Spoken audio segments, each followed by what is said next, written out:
భగవంతుడి యొక్క నామాన్ని మనం తెలిసి కాని తెలియక కాని పఠించినంత మాత్రం చేత పలికినంత మాత్రం చేత దానికి ద్విగుణీకృతమైనటువంటి ఫలితం ఉంటుంది. అది ఇంత అంతా అని చెప్పనలవి కాదు. అటువంటిది ప్రదోష వేళలో భగవత్ సన్నిధానంలో కూర్చుని భగవన్నామం చెప్పినటువంటి ఫలితం ఏమిటో మనకి ఇప్పుడు తెలియకపోవచ్చు. కానీ అది మనని రక్షించిన రోజున మనం ఎంతో సంతోషిస్తాం. ఆనాడు పలకడం ఎంత మంచిదైందో అనిపిస్తుంది. కనుక నా ప్రార్థన ఏమిటంటే, ఒకవేళ మీలో ఎవరి దగ్గరైనా కార్డులు లేకపోతే ఒక్క జెరాక్స్ కాపీ తీయించుకోండి ఉన్న వాళ్ళ దగ్గర. ఇవాళ నా దగ్గర ఉండిపోయినటువంటి కార్డులు కూడా పట్టుకొచ్చేసాను ఇచ్చేద్దామని. కనుక లేని వాళ్ళు చక్కగా ఒక జెరాక్స్ కాపీ తీయించుకొని భగవన్నామం పలికే ప్రయత్నం చేయండి. ఇది నేను ఏదో వేళంబరం కోసమో ఏదో చెప్పించాలనేటటువంటి ప్రయత్నం దేనికోసమో కాదు, భేషజం కోసం కాదు. ఇది మనందరినీ ఉద్ధరించగలిగినది కాబట్టి నేను చెప్పిస్తున్నాను. నా అందరూ పాలు పంచుకుంటే చక్కగా దాని వలన ఫలితాన్ని పొందగలుగుతారు. నిన్నటి రోజు నేను కేదార క్షేత్రం గురించి ప్రస్తావన చేస్తూ ఒక మాట చెప్పాను. ఆ కేదార క్షేత్ర దర్శనం చేసేటప్పుడు ఒక నియమం ఉన్నది. కానీ సాధారణంగా 95% మంది అటువంటి నియమాన్ని పాటించరు దర్శనం చేసినప్పుడు. నేను చిట్ట చివరిలో దాన్ని మళ్ళీ విడిచిపెట్టేశాను. ఎందుకు విడిచిపెట్టేశాను అంటే, వారు అనుకుంటాను నన్ను వచ్చి అడిగారు కూడా ఏమా నియమం అని. దాన్ని విడిచిపెట్టడానికి కారణం ఏంటంటే, నేను చూడలేదు కేదార క్షేత్రం వెళ్ళినప్పుడు ఆ నియమం పాటించినటువంటి వాళ్ళని. దాన్ని చెప్పి అయ్యో మేము చేయలేదండి అలాగా ఏమైనా ఇబ్బంది వచ్చేస్తుందా అని మళ్ళీ అదో కొత్త ప్రశ్నలు అడుగుతారేమో అన్న భయంతో వదిలిపెట్టేశాను. కానీ మళ్ళీ అనిపించింది, పోనీ చెప్తే వచ్చిన దోషం ఏమిటి? దోషాన్ని తొలగించగలిగిన వాడు పరమేశ్వరుడు. నువ్వెవరివి చెప్పకుండా ఆపడానికి? చెబితే ఇక ముందు వెళ్ళేటటువంటి వాళ్ళు అటువంటి భాగ్యాన్ని పొందుతారు.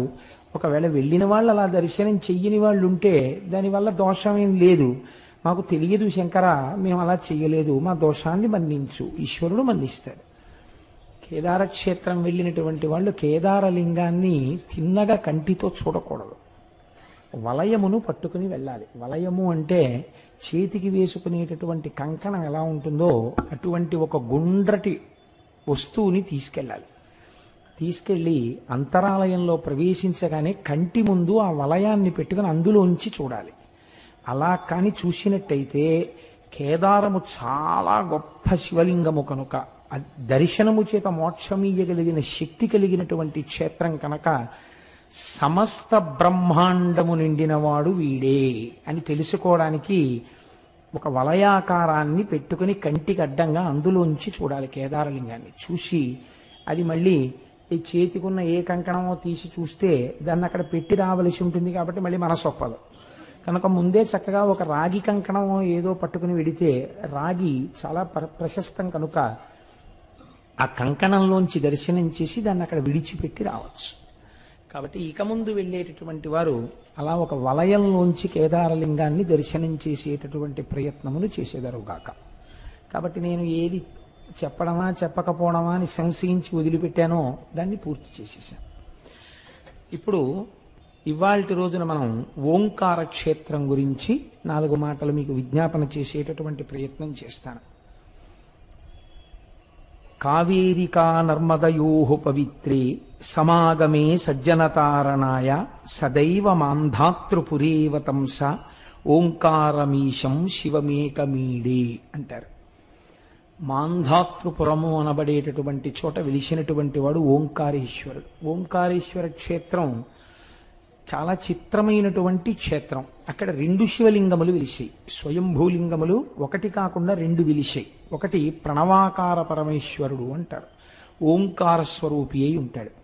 రెండవది మనం ఓంకారమమలేశ్వరం అంటాం. అమలేశ్వరుడు అన్న పేరుతో ఒక శివలింగం వెలిసింది. దీనికి కారణమేమి అంటే, నారద మహర్షి త్రిలోక సంచారి. వారు భగవన్నామని చెప్తూ లోకంలో ఎక్కడెక్కడ ఏ విధంగా జ్ఞానాన్ని ఆవిష్కృతము చెయ్యాలో తెలుసున్నవారు కాబట్టి, మహానుభావుడు గురుస్వరూపం కాబట్టి వారు అంతటా తిరుగుతూ ఉంటారు. అటువంటి నారద మహర్షి ఒకనాడు వింధ్యపర్వతం దగ్గరికి వచ్చారు. మనకి తెలియకుండానే ఒక అలవాటు ఉంటుంది. బాగా ఎక్కువగా ఏదో యాత్రలో క్షేత్రాల్లో చేసేటటువంటి వాడు, అలాంటి అలవాటు ఉన్నవాడు మన ఇంటికి వచ్చారనుకోండి, మనం ఓ ప్రశ్న ఇస్తాం, ఈ మధ్యకాలంలో ఎక్కడికి వెళ్ళారు ఏమిటండి మీరు అంటాం. ఆయన ఎక్కడికో వెళ్ళానంటాడు. అక్కడ ఎలా ఉంటుందండి, ఏమిటా క్షేత్ర ప్రాశస్త్యం అంటే సంతోషంగా ఏవో 4 మాటలు చెప్తారు. మను చరిత్రలో కూడా ఏ ఏ దేశములను గ్రుమ్మిడి తెరిమీరే ఏ నదులు చూచినారు అంటూ ప్రశ్న వేస్తాడు ఆ ప్రవరాఖ్యుడు, ఆ వచ్చినటువంటి యోగిని. కనుక వింధ్య పర్వతం కూడా నారదుణ్ణి ఇదే ప్రశ్నించింది. వింధ్య పర్వతానికి ఒక అహంకారం. ఏమిటా అహంకారం అంటే, నేను చాలా గొప్పదాన్ని, నా అంత ఎత్తున్న పర్వతం ఎక్కడుంటుంది, ఇదొక అర్థం లేని అభిజాత్యం. ఇది వింధ్య పర్వతమే అనుకోకండి, మీకు ఆ జీవితంలో ఒక గొప్ప పాఠాన్ని నేర్పడం కోసమని మనకి ఈ స్వయంభూలింగాల యొక్క చరిత్రలు ఇవి వస్తాయి. వాటిని మనం సమన్వయం చేసుకోవాలి. వింధ్య పర్వతానికి గర్వం అండి అని వినడానికి మనకి ఎందుకండి ఆ పురాణం. ఇంకా ఏదో ఒక అంశాన్ని తీసుకుంటాం, ఏదో ఒక చిన్నది, అది ఈశ్వర విభూతి అని మీరు అనుకున్నారనుకోండి, మీకు అహంకారం ఉండదు, చాలా సంతోషంగా ఉండగలుగుతారు. కానీ అది ఈశ్వర విభూతి అని అంగీకరించకుండా ఇది నాది అన్న భావన పొటమరించింది అనుకోండి, వెంటనే అందులోంచి అహంకారం వస్తుంది. ఆ అహంకారం తప్పకుండా పతన హేతువే అవుతుంది తప్ప అది ఉద్ధరణకు కారణము కాదు. కానీ బోధించినటువంటి గురువు చాలా గొప్పవాడు, చమత్కారి. అహంకారాన్ని కూడా ఎలా తీయాలో ఆయనకి తెలుసు, అంత చమత్కారం చేశాడు ఆయన. మీరు చూడండి, మనకి శాస్త్రంలో ఒక గొప్ప విషయాన్ని ప్రతిపాదన చేస్తారు. క్రోధము అని ఒకటి ఉంటుంది మనకి. క్రోధము అంటే దీర్ఘకాలికమైనటువంటి కోపం. కొంతమందికి కోపం వస్తే ఓ పట్టాను వదలదు. ఉత్తమే క్షణకోపస్య మధ్యమే ఘటికాద్వయం అధమేచ దహోరాత్రం పాపిష్టే మరణాంతక. అంతంత కోపాలుంటాయి ఒక్కొక్కడికి. ఎప్పటిదో విషయం ఎంత జ్ఞాపకం పెట్టుకుంటాడో చెప్పలేను, రాజీ పడలేడు జీవితంలో. అంత దీర్ఘకాలికమైన కోపాన్ని క్రోధము అంటారు. ఈ క్రోధముతో ఉన్నవారు అమ్మవారి పాదాలని గట్టిగా పట్టుకోవడం అలవాటు చేసుకుంటే అమ్మవారు దాన్ని ఒక శక్తిగా మారుస్తుంది. ఏమి ఆ శక్తి అంటే, క్రోధము సాధనగా మారుతుంది. ఇవే ఆయుధాలకు ఉండేటటువంటి రుణాత్మక ధనాత్మక శక్తులు అని పిలుస్తారు. ఇప్పుడు ఆ క్రోధం ఏమైపోతుందంటే, నేనెందుకు అవలేను అలాగా అన్న సాధనకి వెళ్ళిపోతుంది. ఇది విశ్వామిత్రుడి జీవితంలో జరిగింది. విశ్వామిత్రుడి తపస్సు క్రోధంతో ప్రారంభం, కానీ ఆ క్రోధన దేనికి వెళ్ళిందంటే బ్రహ్మర్షిత్వం వైపుకి సాధనగా మార్చింది అమ్మవారు. చిట్ట చివరికైనా బ్రహ్మర్షి కాగలిగాడు. కాబట్టి ఒక్కొక్కసారి మనలో ఉండేటటువంటి దుర్గుణములు సామాన్యులైనటువంటి వారి పట్ల ప్రకోపించాయనుకోండి, అవి ఎందుకు పనికిరావు. వాడు మనని తిట్టడానికి, మనం వాడిని తిట్టడానికి పనికొస్తాయి అంతే. కానీ ఈ ప్రశ్న మీరు గురువు దగ్గర వేసినప్పుడు గురువు చెప్పేటటువంటి సమాధానం చాలా చమత్కారంగా ఉంటుంది. అదే గురువు అంటేనండి, ఆర్ట్ ఆఫ్ క్వశ్చనింగ్ గురువు అంటే. గురువు అంటే ఒక ప్రశ్న చేత మీ జీవన పథాన్ని తిప్పగలిగిన వాడు. ఇది అందరూ చెయ్యలేరు. అందుకే ఆ గురువు సరి అయిన వాడు కాకపోతే జీవితం ఎలా పాడు చేస్తాడో చెప్తారు రామకృష్ణ పరమహంస. పరమహంస ఒకనాడు మారేడు వనంలోంచి నడిచి వెళ్ళిపోతున్నారు కాళికానయంలోకి, అసుర సంధ్య వేళ. అక్కడ ఒక బురదపాము బోదురు కప్పని పట్టుకుంది. బోదురు కప్ప అంటే చాలా పెద్ద కప్ప. ఆ పెద్ద కప్పని పట్టుకుంది. దాని నోట్లోన విషం లేదు, ఏదో కొద్ది విషం ఉంది. ఆ కొద్ది విషానికి ఈ బోదురు కప్ప చావదు, పాము వదలదు. చూశారు, కీచ్ కీచ్ కీచ్ కీచ్ కీచ్ కీచ్ అని అరుస్తోంది కప్ప. ఇటు తిరిగి చూశారు మహానుభావుడు రామకృష్ణ పరమహంస. చూస్తే బురద పాము కప్పని పట్టుకుంది. ఓహో అనుకుని వెళ్ళిపోయారు కాళికాలయంలోకి. ఆయన ఒక 2-3 గంటలు అర్చన చేసి తిరిగి వస్తున్నప్పుడు ఆయనతో పాటు ఒక శిష్యుడు తిరిగి వస్తున్నాడు. సరి అయిన గురువు శిష్యుణ్ణి ఎలా ఉద్ధరిస్తాడు అని అడిగారు. పరమహంస టక్కునాగి, సరి అయిన గురువు కాకపోతే శిష్యుడికి దొరికినవాడు అదిగో బురదపాము నోట్లో కప్పలా కొట్టుకుంటాడు అన్నారు. అదేమిటి అన్నారు. ఆ పాము పట్టుకుని 2:30 గంటలైంది. వదులుతుందా? వదలదు. పోనా శిష్యుణ్ణి పోనిస్తాడా? ఫోన్లు చేసి వాడిని రా రా అని పీకు తింటాడు. ఏం చేస్తాడో అని భయం, వెళ్ళకపోతే ఏ శాపాలు ఎడతాడో అని. కాబట్టి వెడతాడు. పోనీ ఏమైనా జీవితం ఉద్ధరింపబడే మార్గం ఏమైనా నేర్పుతాడా? నేర్పడు. సంపేయుడు, వదలడు, బురదపాము పట్టుకున్నట్టు ఉంటుంది. ఇదే త్రాచుపాం అయితే ఎప్పుడూ చచ్చిపోయి ఉండేది ఆ కప్ప. అంటే పునర్జన్మని పొంది ఉండేది, వేరొక జీవితాన్ని ప్రారంభించి ఉండేది. గురువు సరి అయిన వాడు కాకపోతే శిష్యుడి జీవితం ఇలా ఉంటుందన్నారు పరమహంస. అంటే ఆ శిష్యుడికి అర్థమైపోయిందంటే ఎటువంటి గురువుని పట్టుకోవాలి. ఒక్క ప్రశ్న చాలండి. అదే రామకృష్ణ పరమహంస దగ్గరికి వచ్చి, భగవంతుడు ఎప్పుడు ఎలా చూస్తాడు అని అడిగాడు ఒక శిష్యుడు. ఆయన ఏమీ మాట్లాడలేదు. ఓ యాపిల్ పండు చేతిలో పెట్టి, ఈ పండు ఈశ్వరుడు చూడని చోటుకెళ్ళి తినేసి రా అన్నాడు. అతను ఈ పొద్దున్న ఇచ్చారు ఈ యాపిల్ పండు. మర్నాడు పొద్దున్న వచ్చాడు. ఎలా? నీరసపడిపోయిన మొహంతో. ఏమైందన్నారు. భగవంతుడు చూడని ప్రదేశం నాకు కనపడలేదు, యాపిల్ పండు తినలేకపోయాను అన్నాడు. భూమి ఆయన, ఆకాశం ఆయన, నీరు ఆయన, నిప్పు ఆయన, చీకటి ఆయన, సూర్యుడు ఆయన, చంద్రుడు ఆయన, నేను ఎక్కడ తినను? ఎక్కడికి వెళ్ళినా భగవంతుడు కనపడుతున్నాడు అన్నారు. అంటే ఇప్పుడు అంతటా భగవంతుడు ఉన్నాడని నీకు అర్థమైపోయిందా అన్నారు. అర్థమైపోయింది అన్నారు. కాబట్టి నీకేం ప్రబోధం అక్కర్లేదు, వెళ్ళిరా అన్నారు. అంతే. దట్స్ ఒక్క ప్రశ్న మార్చేసిందంతే. కాతే కాంతా కస్తే పుత్ర సంసారోయమతీవ విచిత్ర కస్యత్వం కుతయాయాత తత్వం చింతియ తదీయభ్రాత అంటారు శంకరాచార్యుల వారు. ఒక్క ప్రశ్న. కాతే కాంత, ఎవరిని భార్య ఆలోచించు. కస్తే పుత్ర, నీ పిల్లలు ఎవరు? ఎక్కడి నుంచి వచ్చారు? నా పిల్లలు అంటున్నావే, ఎక్కడి నుంచి వచ్చారు వాళ్ళు? సంసారోయమతీవ విచిత్ర, నీ భార్య ఎవరో నీకు తెలియదు, నీ బిడ్డలు ఎవరో నీకు తెలియదు, ఏమిటి అలా పట్టుకు వేళ్లాడుతున్నావు? పోని వాళ్ళ గురించి నాకు తెలియదండి అంటావేమో. కస్యత్వం, నువ్వెవరు? ఎక్కడి నుంచి వచ్చావు చెప్పు. ఇంటి నుంచి ఉపన్యాసానికి వచ్చాను. అమ్మ కడుపులోంచి ఎక్కడి నుంచి వచ్చావు? అమ్మ కడుపులోకి ఎవరికి తెలుసు? కస్యత్వం కుతయాయాత, ఏం తెలుసని అదిరిపడిపోతున్నావు? తత్వం చింతియ తదీయభ్రాత, ఒక్కసారి ఆలోచించు. నీ జీవయాత్ర ఏమిటో, నీ బ్రతుకేమిటో బయటపడిపోతుంది. ఎందుకు ఇలా మాట్లాడతావు? అహంకారంతో మాట్లాడడం తగ్గిపోతుంది అన్నారు. అంతే శంకరాచార్యుల వారు. గురువు అంటే అద్భుతముగా మాట్లాడగలిగినవాడు. ఎదుటివాడిలో ఉన్నటువంటి స్వభావాన్ని ఎత్తి చూపకుండా, దుర్గుణాన్ని ఎత్తి చూపకుండా, ఆ దుర్గుణాన్ని ఈశ్వర సాధనగా మార్చగలిగినవాడు. అటువంటి ప్రజ్ఞా దురంధరుడెవరో ఆయనని గురువు అని పిలుస్తారు. సర్వ భూమికలలో ఉన్నవాడిని గురువు ఉద్ధరించగలడు. ఏ భూమికలో ఉన్నవారు వారిని ఎలా ఉద్ధరించాలో గురువుకు తెలుసు. అలా ఉద్ధరించగలిగినటువంటి నైపుణ్యం గురువుకి అదో పెద్ద ప్రయత్నం చేత వచ్చింది కాదు. ఆయన అత్రినేత్ర శివ సాక్షాత్, ఆయన మూడు కన్నులతో పైకి కనపడనటువంటి పరమశివుడు. ఆయన ద్విబాహుశ్చ హరిస్మృత, ఆయన 4 భుజములు కాకుండా 2 భుజములతో ఉన్నటువంటి శ్రీ మహావిష్ణువు. కానీ పైకి కనపడిన 4 ముఖములతో ఉన్న చతుర్ముఖ బ్రహ్మ నిరంతరము పరబ్రహ్మాన్ని అనుసంధానం చేస్తుంటాడు. తెలుసుకోవలసిన వస్తువు విద్దైతే దాన్ని చెప్పినది వేదం. తెలియబడవలసిన వస్తువు గురించి లోపల నిరంతరము తిప్పుతూ బాహ్య ప్రపంచానికి దూరంగా ఎప్పుడూ తనలో తాను రమిస్తూ ఉంటాడు. యోగరతో వా భోగరతో వా సంగరతో వా సంగవిహీన యస్య బ్రహ్మణి రమతే చిత్తం నందతి నందతి నందత్యేవ. అలా ఆనందపడిపోతూ ఉండేటటువంటి వాడెవరో ఆయన గురువు. ఆయన సాక్షాత్ పరబ్రహ్మ.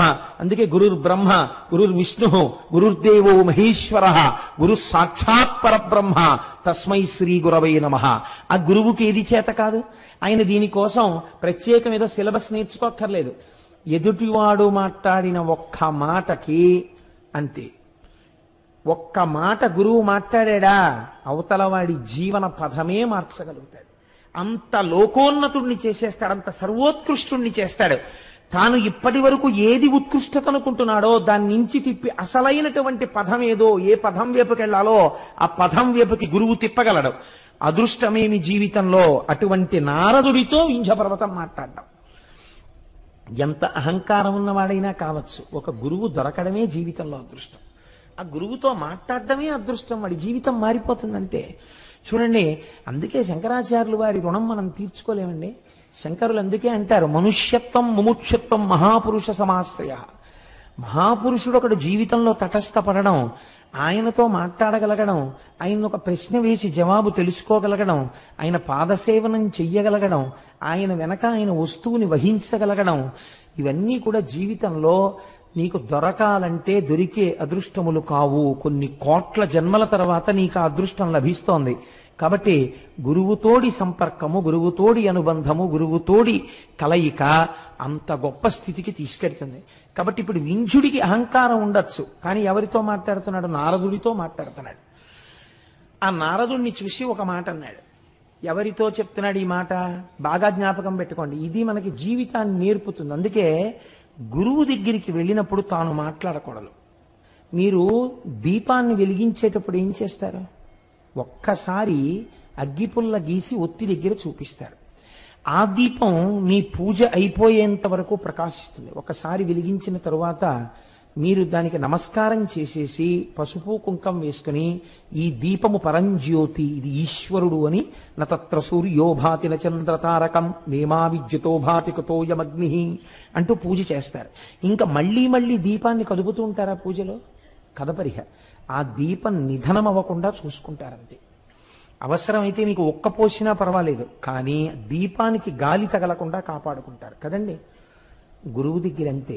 గురువు దగ్గర ఎక్కువ మాట్లాడరాదు. గురువు దగ్గర ఎంత ఎక్కువ మాట్లాడితే మీ మీద అంత బలహీనమైన అభిప్రాయం ఏర్పడుతుంది. గురువు దగ్గరికి వెడితే ఎక్కువ వినాలి.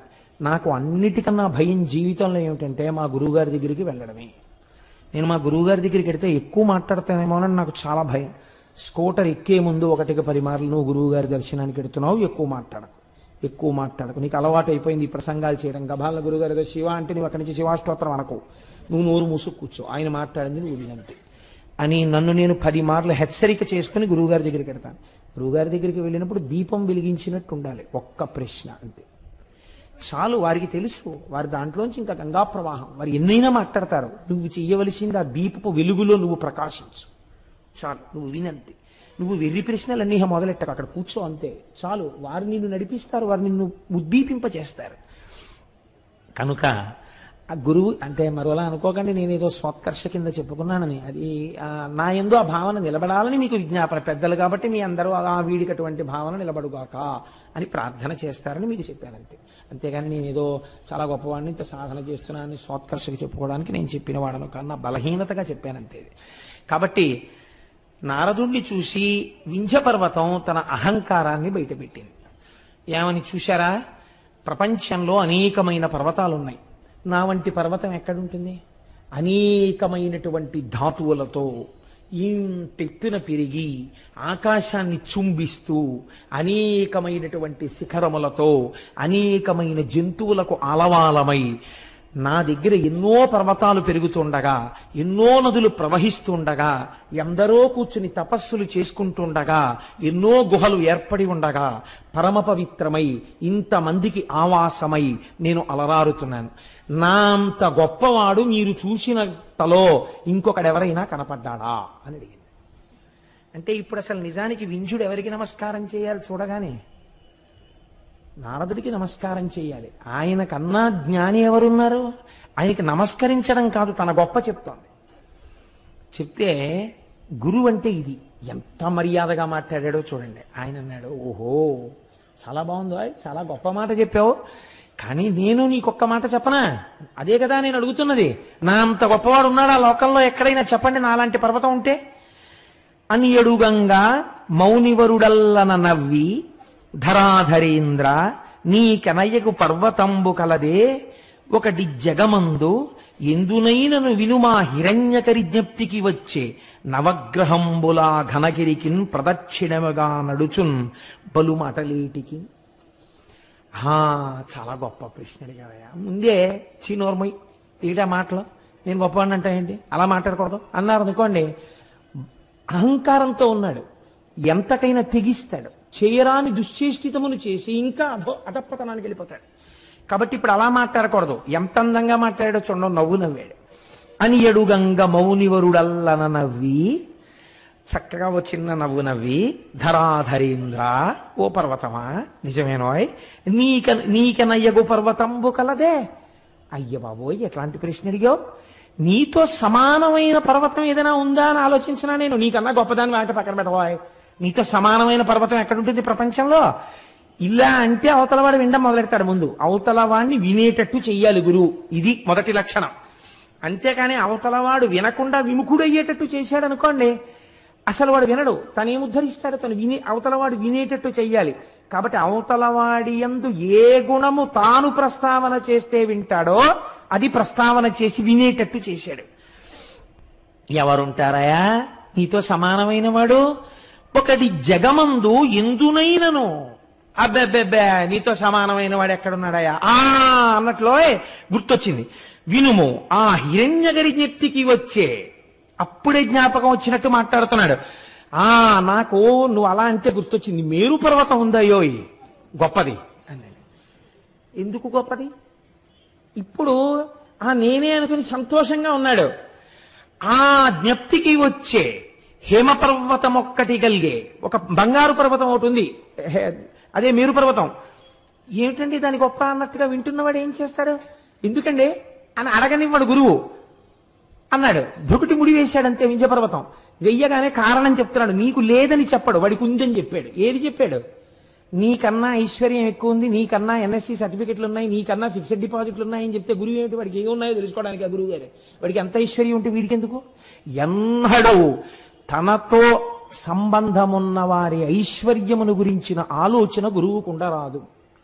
ఆయనకి ఎంత ఉన్నా ఆయన ఇంకా ఉన్నతిలోకి రావాలను ఆశీర్వచనం చెయ్యండి. అవతల వారి ఐశ్వర్యం గురించి నీకెందుకు? నువ్వు గురువు అయితే వాళ్ళ ఆధ్యాత్మిక ఉన్నతి గురించి ఆలోచించు. వాళ్ళని నువ్వు ఎంత బాగా వృద్ధిలోకి తీసుకొద్దామని ఆలోచించు. అంతవరకు ఐశ్వర్య సంబంధం నీకేమిటి మధ్యలో అసలు? కాబట్టి ఇప్పుడు ఆయన అన్నాడు, నీకన్నా ఎందులో గొప్పదో తెలుసా మేరు పర్వతం? నవగ్రహంబులా ఘనగిరికిన్ ప్రదక్షిణమిగా నడుచున్ పలు మాటలేటికిన్. నవగ్రహాలు ఆకాశంలో తిరుగుతున్నప్పుడు ప్రపంచంలో నవగ్రహాలకి అందరూ నమస్కారం చేస్తారు. అవే కదా సుఖ దుఃఖాలు నిర్ణయిస్తాయి. ఆ నవగ్రహాలు మేరు పర్వతం యొక్క శిఖరానికి ప్రదక్షిణంగా తిరుగుతుంటాయి. నవగ్రహముల చేత ప్రదక్షిణం చేయబడుతుంటుంది ఆ మేరు పర్వత శిఖరం. ఎంత గొప్పదయా మేరు పర్వతం అన్నాడు. అనేటప్పటికీ ఈయనకి చాలా బాధేసింది. నిజమే, నాకు ఉన్నాయి ఇంతంత శిఖరాలు. ఏది ఎవరు తిరుగుతున్నారు నా శిఖరాల చుట్టూ?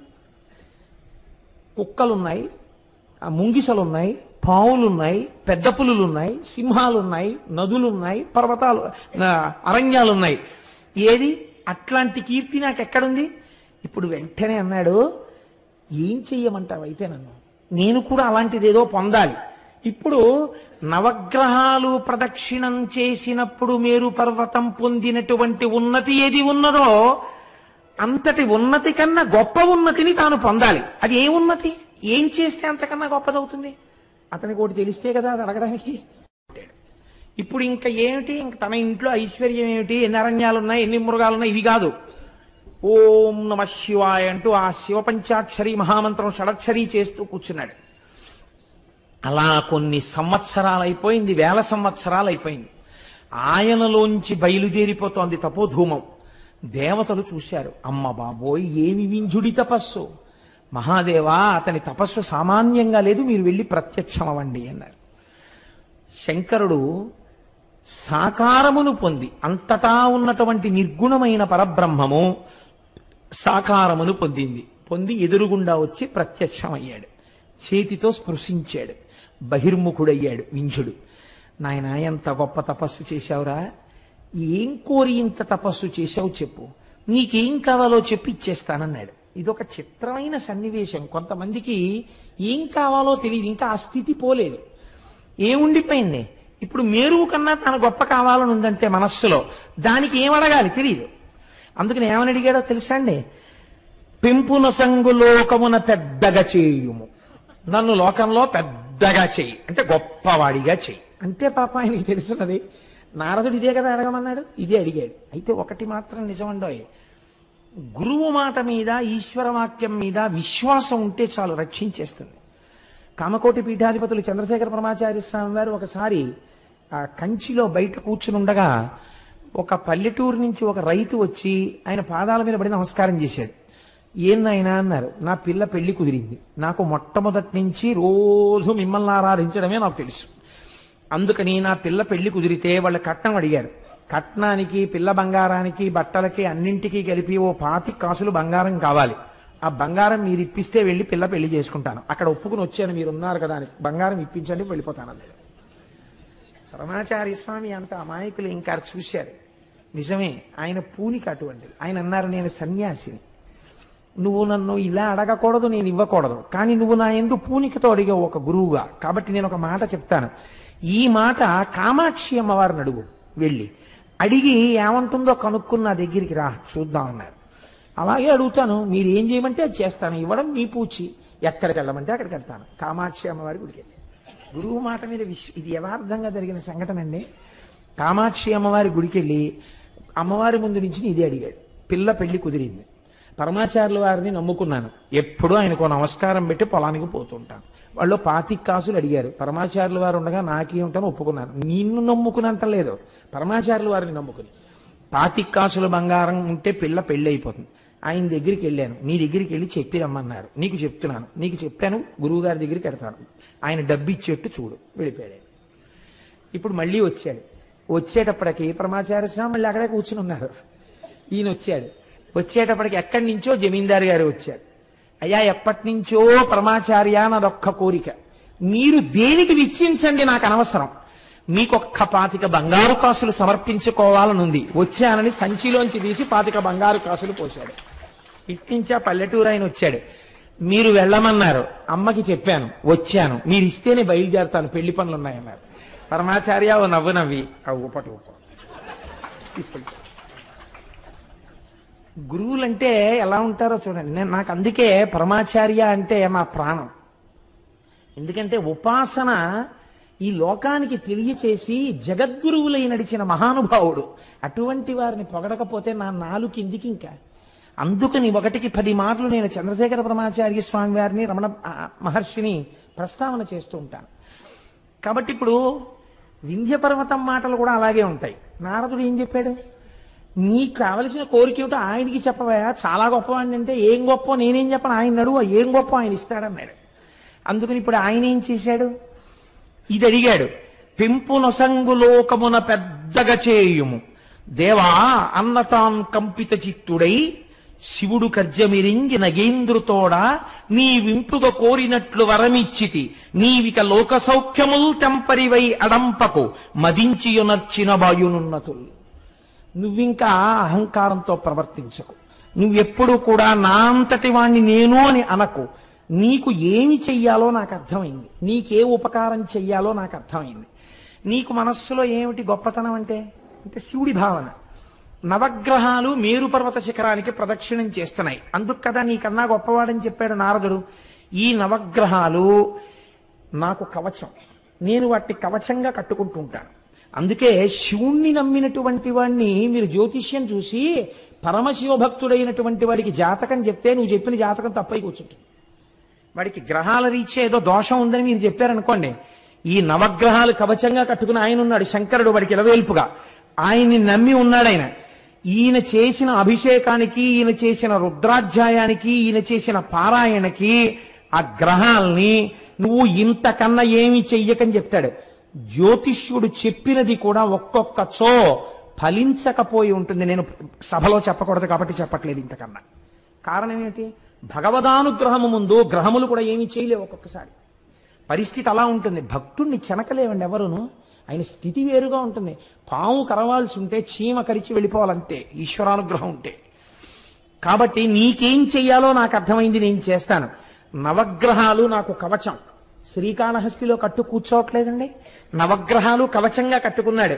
మనకి 5 కాశీలు, 5 కాశీలలో శ్రీకాళహస్తి ఒకటి. అందుకే సర్వోత్కృష్టమై ఏ పేరు విన్నంత మాత్రం చేత, ఏ పేరు పలికినంత మాత్రం చేత, దేనియందు నదీ స్నానం చేస్తామని పలికినంత మాత్రం చేత ఆ క్షేత్రము వెళ్ళినట్టు, ఆ నదినందు స్నానము చేసినట్టు భావన చేసి మోక్షం ఇస్తారో అంత పరమపావనమైన కాశీక్షేత్రం గురించి ఆదివారపు అసుర సంధ్య వేళలో మాట్లాడతాను. రేపు వదిలిపెట్టి ఎల్లుండంతా కాశీక్షేత్రం గురించే మాట్లాడతాను. సాధ్యమైనంత వరకు ఎవ్వరూ దాన్ని విడిచిపెట్టకండి. అంటే నేను చెప్తున్నానని చెప్పట్లేదు, ఆ క్షేత్రం గురించి వినడమే చాలు. మన జీవితంలో ఒక గొప్ప అభ్యున్నతితో కూడినటువంటి అధ్యాయం ఆవిష్కృతం అవుతుంది. కనుక ఇప్పుడు శంకరుడు అన్నాడు, ఆ నవగ్రహములు నాకు కవచం. నవగ్రహాల్ని తీసుకొచ్చి కవచంగా కట్టుకుంటే ఇప్పుడు నవగ్రహాలు గొప్పవా, నేను గొప్ప? ఇన్ని బ్రాస్లెట్లు, ఇన్ని ఉంగరాలు, ఇన్ని గొలుసులు, ఇన్ని రుద్రాక్షమాలలు అన్ని అక్కడ పళ్ళెల్లో పెట్టి ఉన్నాయి. ఉంటే మీరు అవి చూసి అబ్బా ఎంత బంగారమో అన్నారు ఒకరి ఇంట్లో చూసి. తెలియదు మీకు ఆయన ఇల్లు ఏమిటో, కానీ మీరు ఎందుకో లోపలికి వెళ్ళారు, ఎవరో ఏదో మాట చెప్పమంటే వెళ్ళారు. అక్కడ పళ్ళెంలో పెట్టున్నాయి అన్ని. ఇవన్నీ చూసి అబ్బా ఎంత బంగారమో ఎంత బాగున్నాయో, ఏమి రుద్రాక్షమాల, ఏమి చేతి కంకణాలు, ఏమి సింహతలాటాలు, ఆ గండపెండేరం, ఆ మెడలో వేసుకునే పెద్ద పెద్ద రుద్రాక్షమాలలు, ఎంత బంగారం రా ఇదంతాను అనుకుంటున్నారు. ఇంతలో స్నానం చేసి తువ్వాలు కట్టుకుని ఒక ఆయన వచ్చి ఒక్క ఉంగరం వేలికుంది, మిగిలిన ఉంగరాలన్నీ పెట్టుకుని ఆ కంకణాలన్నీ వేసుకుని ఆ మాలలన్నీ వేసుకుని, ఏం బాబు దేనికోసం వచ్చావు అన్నాడు. ఇప్పటి వరకు మీకు ఏది గొప్ప? అక్కడ పళ్ళెంలో ఉన్న బంగారం గొప్ప. ఇప్పుడు మీకెవరు గొప్ప? ఇవి ఆయన వేసుకుంటున్నారంటే ఇంకా ఆయన దగ్గర ఇలాంటివి ఎన్ని దాచి ఉంచాడో, ఎన్ని కోరికలు పుట్టినప్పుడు ఎన్ని వేసుకుంటుంటాడో. ఇప్పుడు ఆయన గొప్ప. ఎందుకని? ఆయనకి ఇది ఆభరణమైనది, ఆభరణము తక్కువైపోయింది, ఆయన ఎక్కువైపోయాడు. ఆ మేరు పర్వతం చుట్టూ ప్రదక్షిణం చేసే నవగ్రహాలు శంకరుడికి ఆభరణాలు, కవచం. ఇప్పుడు ఆ కవచమే కట్టుకునే శంకరుడే వచ్చి ఇక్కడ కూర్చుంటే ఎవరు గొప్ప? ఈయనే గొప్ప. ఇది అడిగాడు ఆ నోటితో? అడగక్కర్లేదు. పరమ గొప్పదైనటువంటి అనుగ్రహాన్ని వర్షించేస్తున్నాడు శంకరుడు. కాబట్టి ఇప్పుడు ఆయన అన్నాడు, ఏం చేస్తున్నానని నువ్వు అడక్కో, మళ్ళీ నా మీద ఈయన కూర్చున్నాడని అహంకరించకు. ఇది ఇప్పుడు నీకేది కలుగుతోందో దానివల్ల అహంకారంతో ఉండకు. అహంకారాన్ని విడిచిపెట్టి నేను ఇలా అనుగ్రహాన్ని పొందాననడం నేర్చుకో. అది నేర్చుకో, నువ్వెంత గొప్పవాడి అవుతావచ్చు. ఇప్పుడు ఏమనాలి? నేను మేరువు కన్నా గొప్పవాడిని మళ్ళీ అహంకరించకూడదు. ఈశ్వరానుగ్రహం కలిగితే నన్ను ఎంతటి వాణ్ణి చేశాడో నా స్వామి చూడండి అనాలి. ఎంత గొప్ప మాట చూడండి. అంటే నారదుడు చెప్పిన విషయాన్ని దృష్టిలో పెట్టుకుని అహంకారాన్ని మారుస్తున్నాడు, అభ్యున్నతిని ఇస్తున్నాడు. ఏకకాలమునందు రెండింటినీ కటాక్షిస్తున్నాడు పరమాత్మ. ఇది లేకుండా కేవలం శంకరుడు వచ్చి కూర్చున్నాడు అనుకోండి, రావణాసురుడు ఆ అహంకారం అయి కూర్చుంటుంది. అలా కాకూడదు. కైలాసాన్ని గడిపేసేవాడు, లేని పనులు అల్లరైపోతుంది. కాబట్టి ఈ మాట చెప్పాడు. తప్పకుండా మహాప్రభు మీ అనుగ్రహంగా భావిస్తాను తప్ప నా అహంకారం అనుకోను. ఏం చెయ్యబోతున్నారు? కుతూహలం అంతే.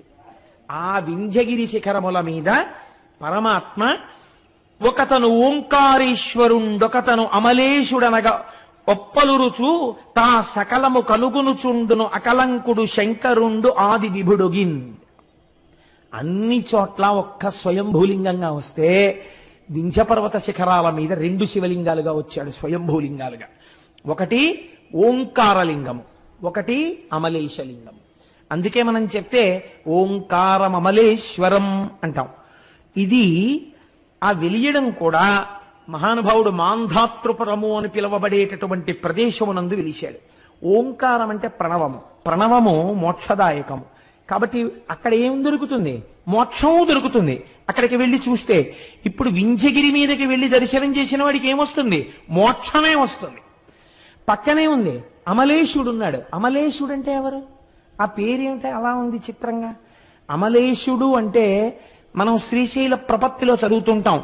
అమలం కమలోద్భవగీత గుణం సమదం సమదా సురనాశకరం రమణీయ రుచిం కమనీయ తనుం నమః సాంబ శివం నతపాపహరం శివం శంకరం బంధురం సుందరేశం నటేశం గణేశం గిరీశం మహేశం దినేశేందునేత్రం సుగాత్రం మృడానీపతిం శ్రీగిరీశం హృదా భావయామి అని.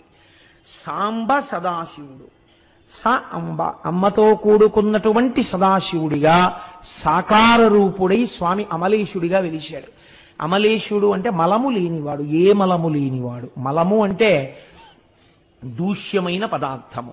మన అందరి యందు 3 రకములైనటువంటి మలములు ఉంటాయి. నాకు లేదండి అంటే వీల్లేదు. మీరు స్నానం చేసినా ఈ 3 మలములు మీకు వదలవు. ఏమా 3 మలములు అంటే, మొట్టమొదటి దాన్ని ఆణవమలము అంటారు. ఆణవమలము అంటే భవతి, నేనున్నాను అని ఈ శరీరాన్ని చూపించాలంటే దీంట్లో పంచభూతముల యొక్క సంయోగము జరగాలి. ప్రకృతిలోంచి పృథివిలోంచి కొంత మట్టి తీసి ఇందులో పెడతారు. కాబట్టి ఇందులో మట్టి లేదని మీరు అనలేరు. ఎంత స్నానం చేసినా ఇలా అంటే మట్టి వస్తుంది. కాబట్టి ఇందులో మట్టి ఉంది, ఇందులో కొంత నీరుంది. బ్రహ్మాండంలో ఉన్న నీళ్లే మీరు తాగుతారు. కాబట్టి ఇది పిండాండంలోకి నీళ్లు ఉంటాయి. రక్తం తిరుగుతోంది కదండి, లోపల జల సంబంధం ఉంటుంది. నీరు లేకపోతే చచ్చిపోతాడు మనిషి. కాబట్టి నీరు ఉంటుంది. పృథివీ ఆపస్, తేజో అగ్నిహోత్రం ఉంటుంది. వేడి ఉండబట్టే కదా మీరు చలికాలంలో మాట్లాడుతుంటే నోట్లోంచి పొగొస్తుంటుంది. పైగా శరీరంలో ఎప్పుడు ఉష్ణోగ్రత ఉంటుంది. ఉష్ణోగ్రత చల్లబడిపోయింది అనుకోండి, కాళ్ళు చేతులు చల్లబడిపోతాయని గబగబా రుద్దవలసి వస్తుంది.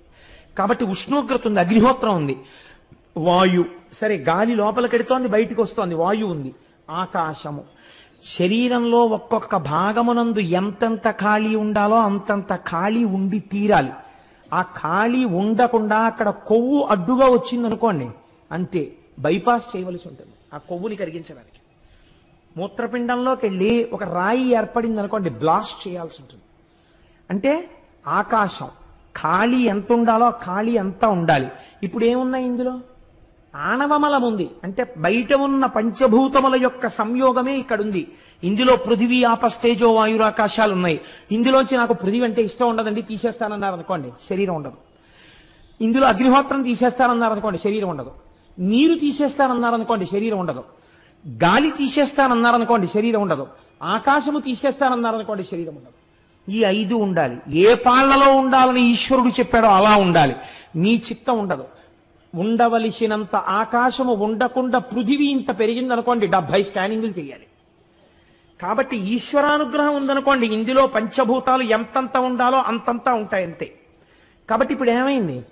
ఆణవమలము 5 అణువుల యొక్క సంయోగము, పంచభూతముల యొక్క సంయోగము చేత ఈ శరీరం ఏర్పడింది. ఈశ్వరుడి శరీరం అలా పంచభూతాలతో ఏర్పడలా. ఆయనే కంచిలో పృథివీలింగం, జంబుకేశ్వరంలో జలలింగం, అరుణాచలంలో అగ్నిలింగం, చిదంబరంలో ఆకాశలింగం, శ్రీకాళహస్తిలో వాయులింగం. పంచభూతములు ఆయనలోంచి వచ్చే ఆయన పంచభూతములై ఉన్నాడు. సరికదా, పంచభూతాతీతుడై ఉన్నాడు ఆయన. ఆయన శరీరం మన శరీరంలో ఉండదు. పోతన గారు అంటారు భాగవతంలో, అగ్నిముఖంబు పరాపరాత్మకమాత్మ కాలంబు గతి రత్నగర్భ పదము శ్వసనంబు నీ యూర్పు రసన జలేషుండు దిశలు కర్ణంబులు దివము నాభి సూర్యుండు కన్నులు శుక్లంబు శలిలంబు జఠరంబు జలధులు చదలు శరము సర్వౌషధులు రోమచయము శల్యంబు లద్రులు మానసమృతకరుండు చందములు ధాతువులు ధర్మసమితి హృదయము హాస్య పంచకము పరిషదాహ్వయంబు అయిన నీరూపు శివాత్మకై స్వయం జ్యోతి అయి వెలుగు వాద్యమగుచు అంటారు. శంకరుడి యొక్క శరీరం మనలా పంచభూతాలతో ఏర్పడినటువంటి శరీరం అయి ఉండదు. కాబట్టి ఆణవమలమాయన యందు లేదు. అమలం 1. 2 కార్మిక మలము అని మన యందు ఒక మలం ఉంటుంది. ఏమిటో తెలుసండి ఆ మలం? నా అంతటి వాణ్ణి నేననుకుని, చూసేవాడు లేడనుకుని తప్పు పనులు చేస్తూ ఉండడం. నేను చేస్తున్నానని, ఇక్కడ సుఖాన్ని అనుభవిస్తున్నాననుకుని పాపం చేయడం.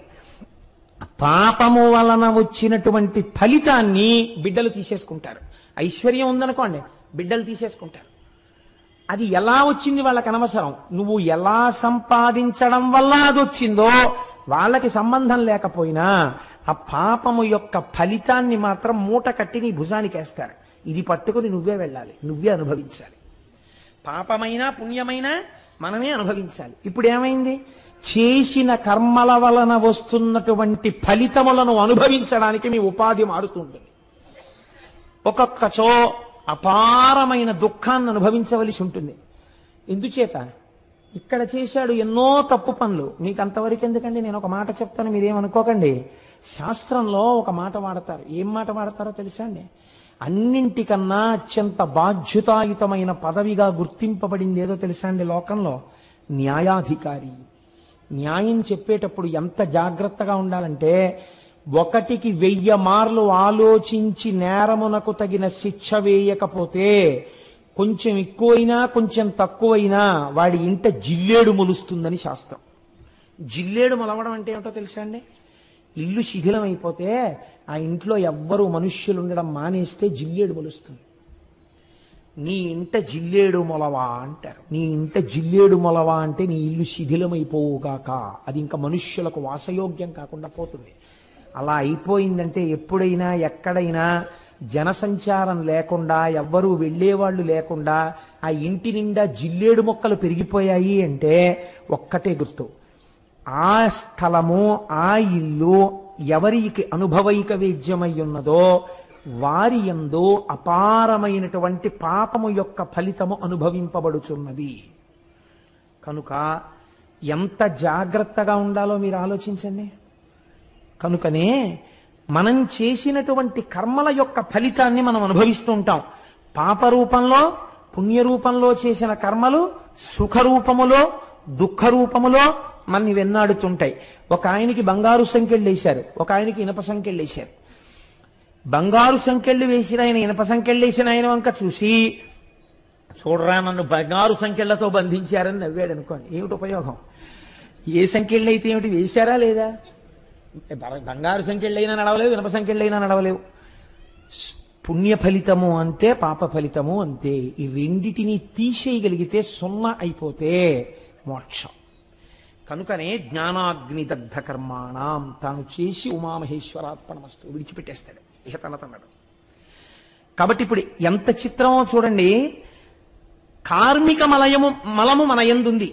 మనం చేసిన కర్మల యొక్క ఫలితమును అనుభవించడానికి ఓ శరీరం ఉండాలి. ఇది లేకపోతే సుఖదుఖాలు ఎలా అనుభవిస్తారు మీరు? దీనికో దెబ్బ తగిలింది అనుకోండి ఏడవాలి, దీనికో పరిచయం పట్టింది అనుకోండి ఏడవాలి, దీనికి దగ్గు వచ్చింది అనుకోండి ఏడవాలి, దీనికి జ్వరం వస్తే ఏడవాలి, దీనికి ఏదో ఏసీ పెట్టుకుని అందులో పడుకున్నాం అనుకోండి సంతోషించాలి. సుఖం అనుభవించాలన్నా దుఃఖం అనుభవించాలన్నా ఇది ఉండాలి. దీనికి కొంతమంది బంధువులు ఉండాలి, వాళ్ళు సుఖపడితే ఇది సుఖపడాలి. అందుకని సుఖ దుఃఖములకు ఇది ఉపకరణము. కాబట్టి కార్మిక మలముతో కూడి శరీరం ఉన్నది సూక్ష్మాంశతో, దీనితో మీరు సుఖ దుఃఖాలను అనుభవిస్తున్నారు. మూడవది మాయిక మలము. ఏమిటి మాయా? మమ మాయా దురత్యయ అంటాడు భగవానుడు భగవద్గీతలో. మాయ కమ్మి ఉన్న వస్తువు కనపడకుండా ఉన్న వస్తువుకి బదులు లేని వస్తువు కనపడుతుంటుంది. యథార్థమునకు అది లేదు, కానీ అది ఉన్నట్టు కనపడుతుంది. ఏది ఉన్నట్టు కనపడి లేదో, ఏది లేకపోయినా ఉన్నట్టు కనపడుతోందో, దానివల్ల అసలు ఉన్న వస్తువు కనపడకుండా పోయిందో దాన్ని మాయా అంటారు. మీరు చూడండి, ప్రమాదము అని ఒకటి జరుగుతుంటుంది. పొగమంచు బాగా పడిపోయిందనుకోండి, లేదా మంచి పొగమంచు పడిపోయి ఉంటే అది అడ్డంగా దట్టంగా తెరలా పట్టేస్తుంది. మీరు అందులో వెడుతున్నప్పుడు ప్రమాదం ఏమిటంటే అది మీరు వెడుతున్నటువంటి వాహనపు అద్దాన్ని కూడా పట్టేస్తుంది. ఇప్పుడు మీకు ఎదురుగుండా ఉన్న వస్తువు కనపడదు. కనపడకపోవడం వల్ల మీరు ఏం చేస్తారు? ఎదురుగుండా మీకు అడ్డంగా ఉండి ప్రమాదకరమైన వస్తువు లేదన్నట్టు కనపడుతుంది, కాబట్టి వెళ్ళి దాన్ని గుద్దుతారు. ప్రాణ సంకటం వస్తుంది. ఉన్న వస్తువు లేనట్టు మంచు ఉన్నదా? సూర్యుడు వస్తే కరిగిపోయింది, దానికి శాశ్వతత్వం లేదు. లేని వస్తువు ఉన్నట్టు కనపడి ప్రమాదం చేస్తోంది. అలా మాయ మిమ్మల్ని ఈ జీవితంలో అలా తిప్పుతూనే ఉంటుంది. ఈ మాయిక మలమునందు మనం పడి ఉన్నాం. అందుకే చూడండి, మలమునందు పడిపోయినటువంటి పురుగు అక్కడే పెరుగుతుంది, అక్కడే తింటుంది, అక్కడే గుడ్లు పెడుతుంది, అక్కడే పిల్లలు పెరుగుతాయి, అక్కడే లేస్తుంది, అక్కడే జీవనం చేస్తుంది, అక్కడే చచ్చిపోతుంది. అలా మనం ఈ మాయిక మలంలోనే పుడుతున్నాం, మాయిక మలంలోనే పెరుగుతున్నాం, మాయిక మలంలోనే ఉంటున్నాం, మాయిక మలంలో చచ్చిపోతున్నాం. కాబట్టి 3 మలములు మనకున్నాయి. ఈశ్వరుడికో ఈ 3 మలములకు ఆయన అతీతుడు. కాబట్టి ఇప్పుడు మీరు ఎవరిని వెళ్ళి చూస్తున్నారు? అక్కడికి వెళ్ళినప్పుడు ఎవడు మీకు ఈ 3 మలములకు అతీతమైన స్థితిని ఇవ్వగలడో, తానే స్థితిలో ఉన్నాడో ఆ స్థితికి మిమ్మల్ని ఎత్తగలిగిన వాడు ఓంకారేశ్వరుడు. ఈ 3 మలములకు అతీతుడు కనుక మీకు ఏది కావాలో అది ఇవ్వగలిగినటువంటి వాడు. అక్కడికి వెళ్ళి మీరు మోక్షం అడగలేదు, కానీ ఏదో కోరిక అడిగారు, ఆ కోరిక ఇవ్వగలడు. ఎందుకు ఇవ్వగలడు? మీకు ఏ 3 బాధ పెడతాయో ఆ 3 తనకి లేనివాడు, అంటే నిరంతర ఆనంద స్వరూపుడు కనుక మీరు అడిగినది ఏదైనా ఆయన మీకు ఇవ్వగలడు. అటువంటి వాడు కనుక ఇప్పుడు ఆయన అమలేశ్వరుడిగా ఉన్నాడు, ఓంకారేశ్వరుడిగా ఉన్నాడు. ఇద్దరిగా అక్కడ వెలిసి శంకరుడు శంకరోతీతి శంకర నిరంతరము జనులకు శుభములను చేస్తూ ఆ కొండ మీద వెలిసి ఉన్నాడు. ఇలా వెలిసినటువంటి అమలేశ్వరుణ్ణి శంకర భగవత్పాదులు ఒక అద్భుతమైనటువంటి ఆ శ్లోకంతో ఆరాధన చేస్తారు.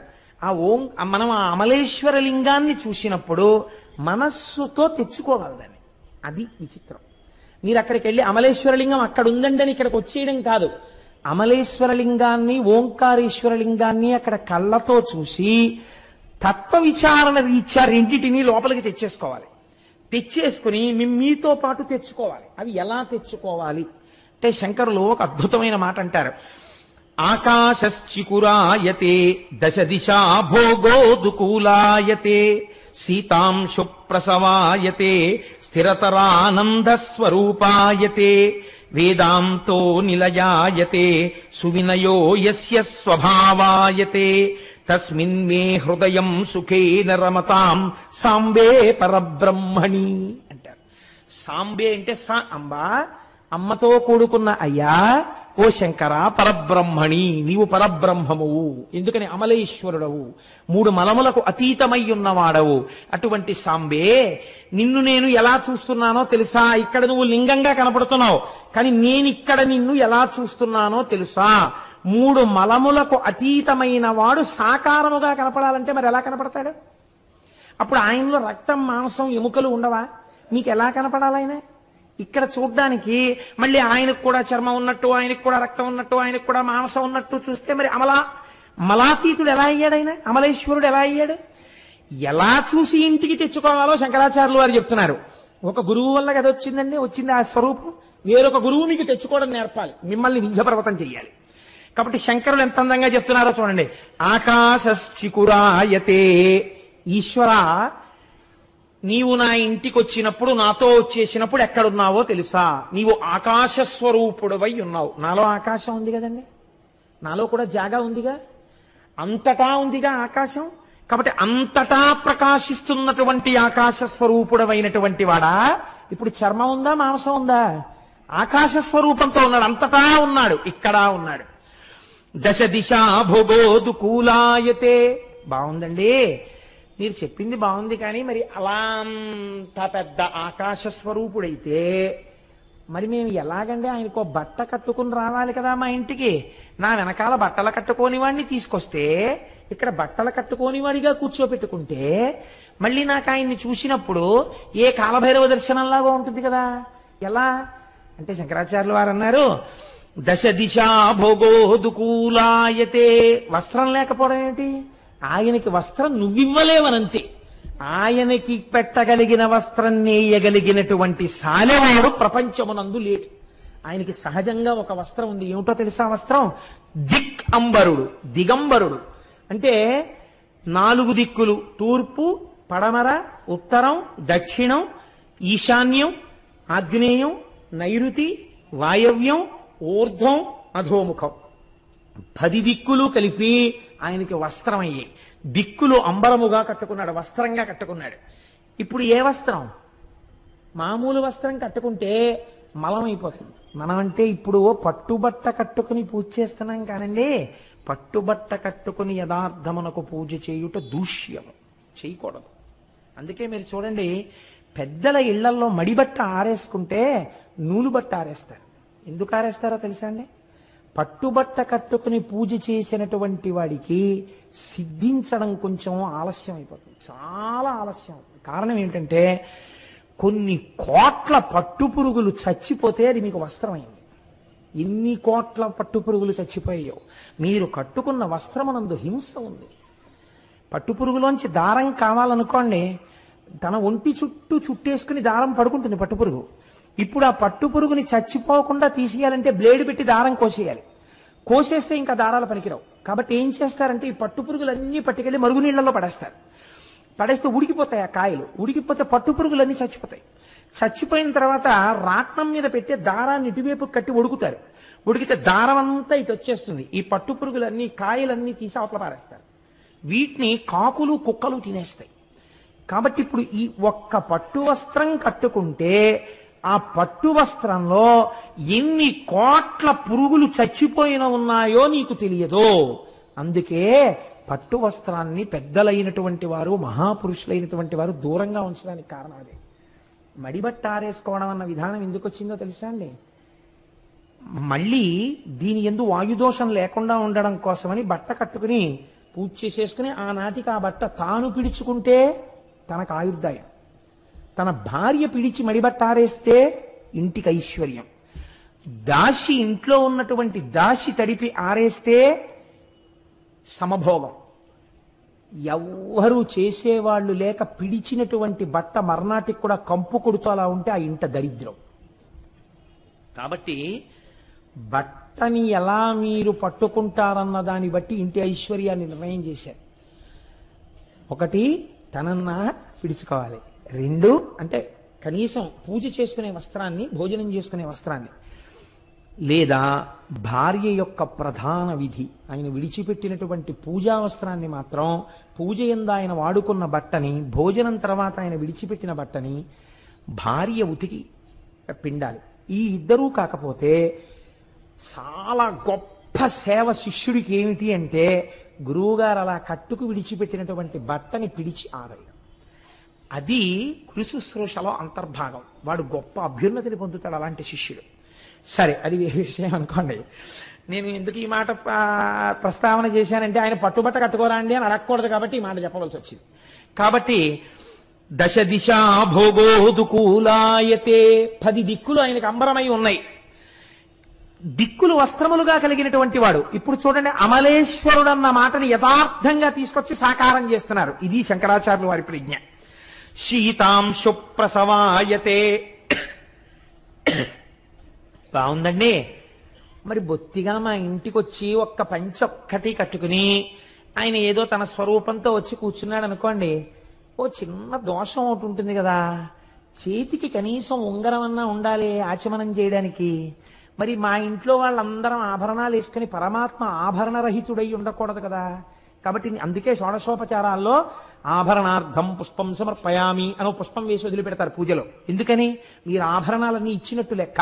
అంతేకాని మీరు ఆభరణం వేసుకుని ఆయన ఆభరణం లేనివాడిగా సింహాసనం మీద కూర్చోబెడితే అమర్యాద. ఇంట్లో ఉండమంటే ఎలా ఉంటుంది ఐశ్వర్యం?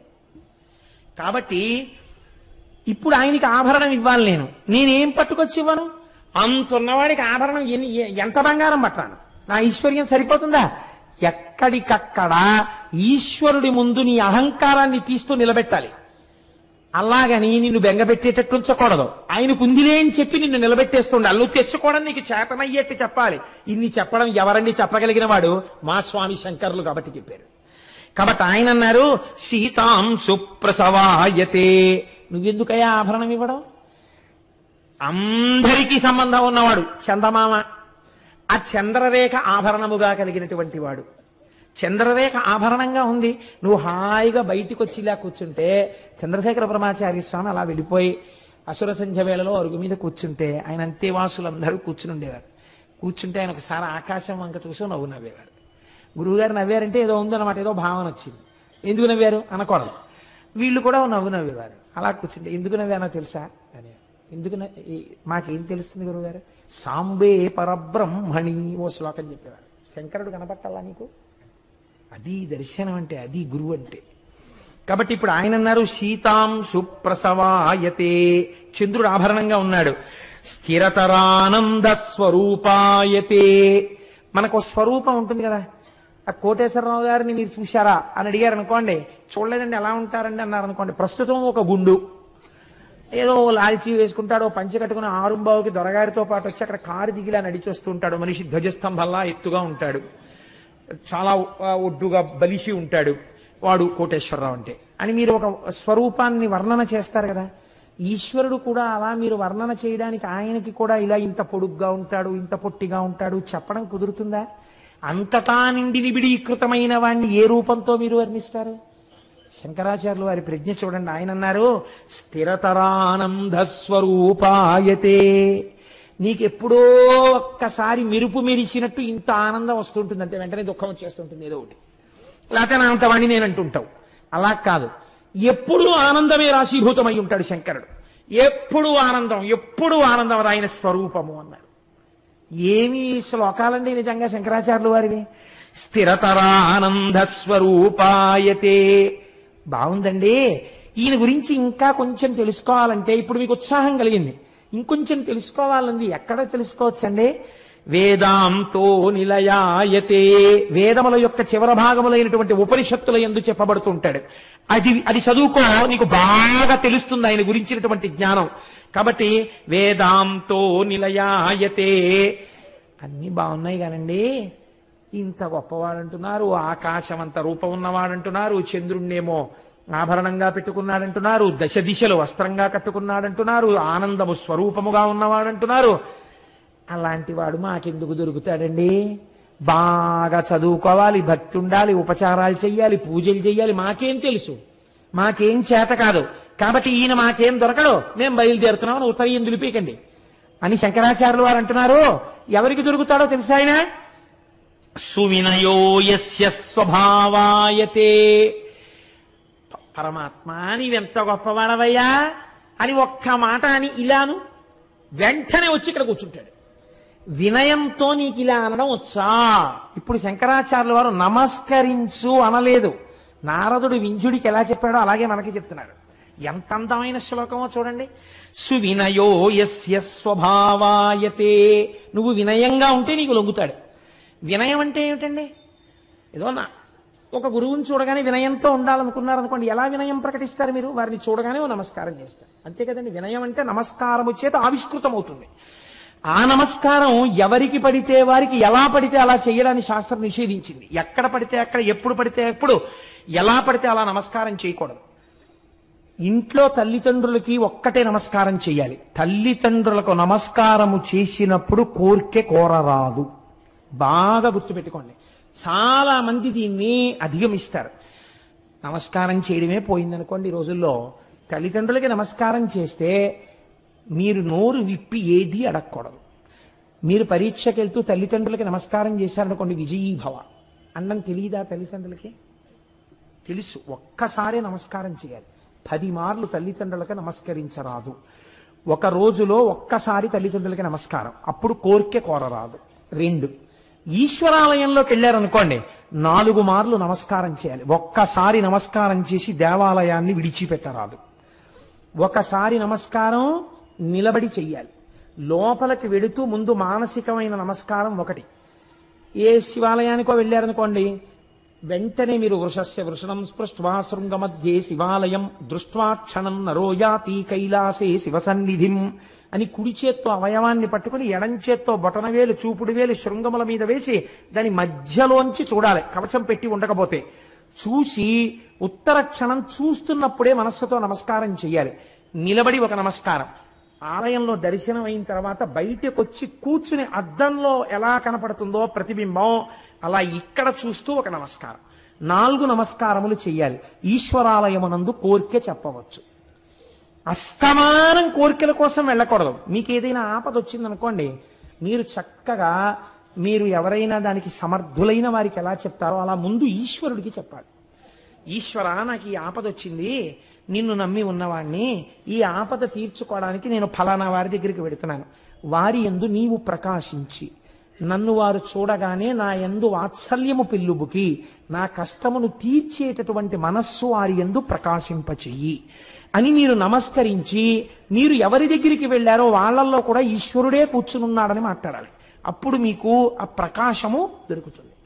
కాబట్టి దేవాలయమునందు 4 నమస్కారాలు, దేవాలయమునందు 4 సార్లు 5 సార్లు నమస్కరించవచ్చు కూడా.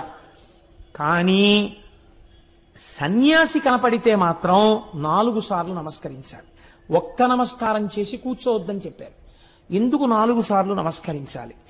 వారికి నమస్కరించేటప్పుడు ఓం నారాయణాయ నారాయణాయ నమో నారాయణాయ అని నమస్కరించాలి. 4 ఎందుకంటే వారు జాగ్రత్త స్వప్న సుషుప్తి అన్న 3 అవస్థలను దాటి తురీయమునందు ఉంటారు. 4వ అవస్థలో ఉన్నవారు కాబట్టి వారు 4 నమస్కారములు చెయ్యాలి. చేసిన తరువాత సన్యాసిని ఎన్నడూ కోరరాదు. సన్యాసిని ఎప్పుడూ కోరకూడదు. నేను అబద్ధం చెప్తున్నాను అనుకుంటున్నారేమో, ఇది ఒకనాడు పరమాచార్య స్వామి చెప్పిన మాట. వారు తురీయమునందున్నారు.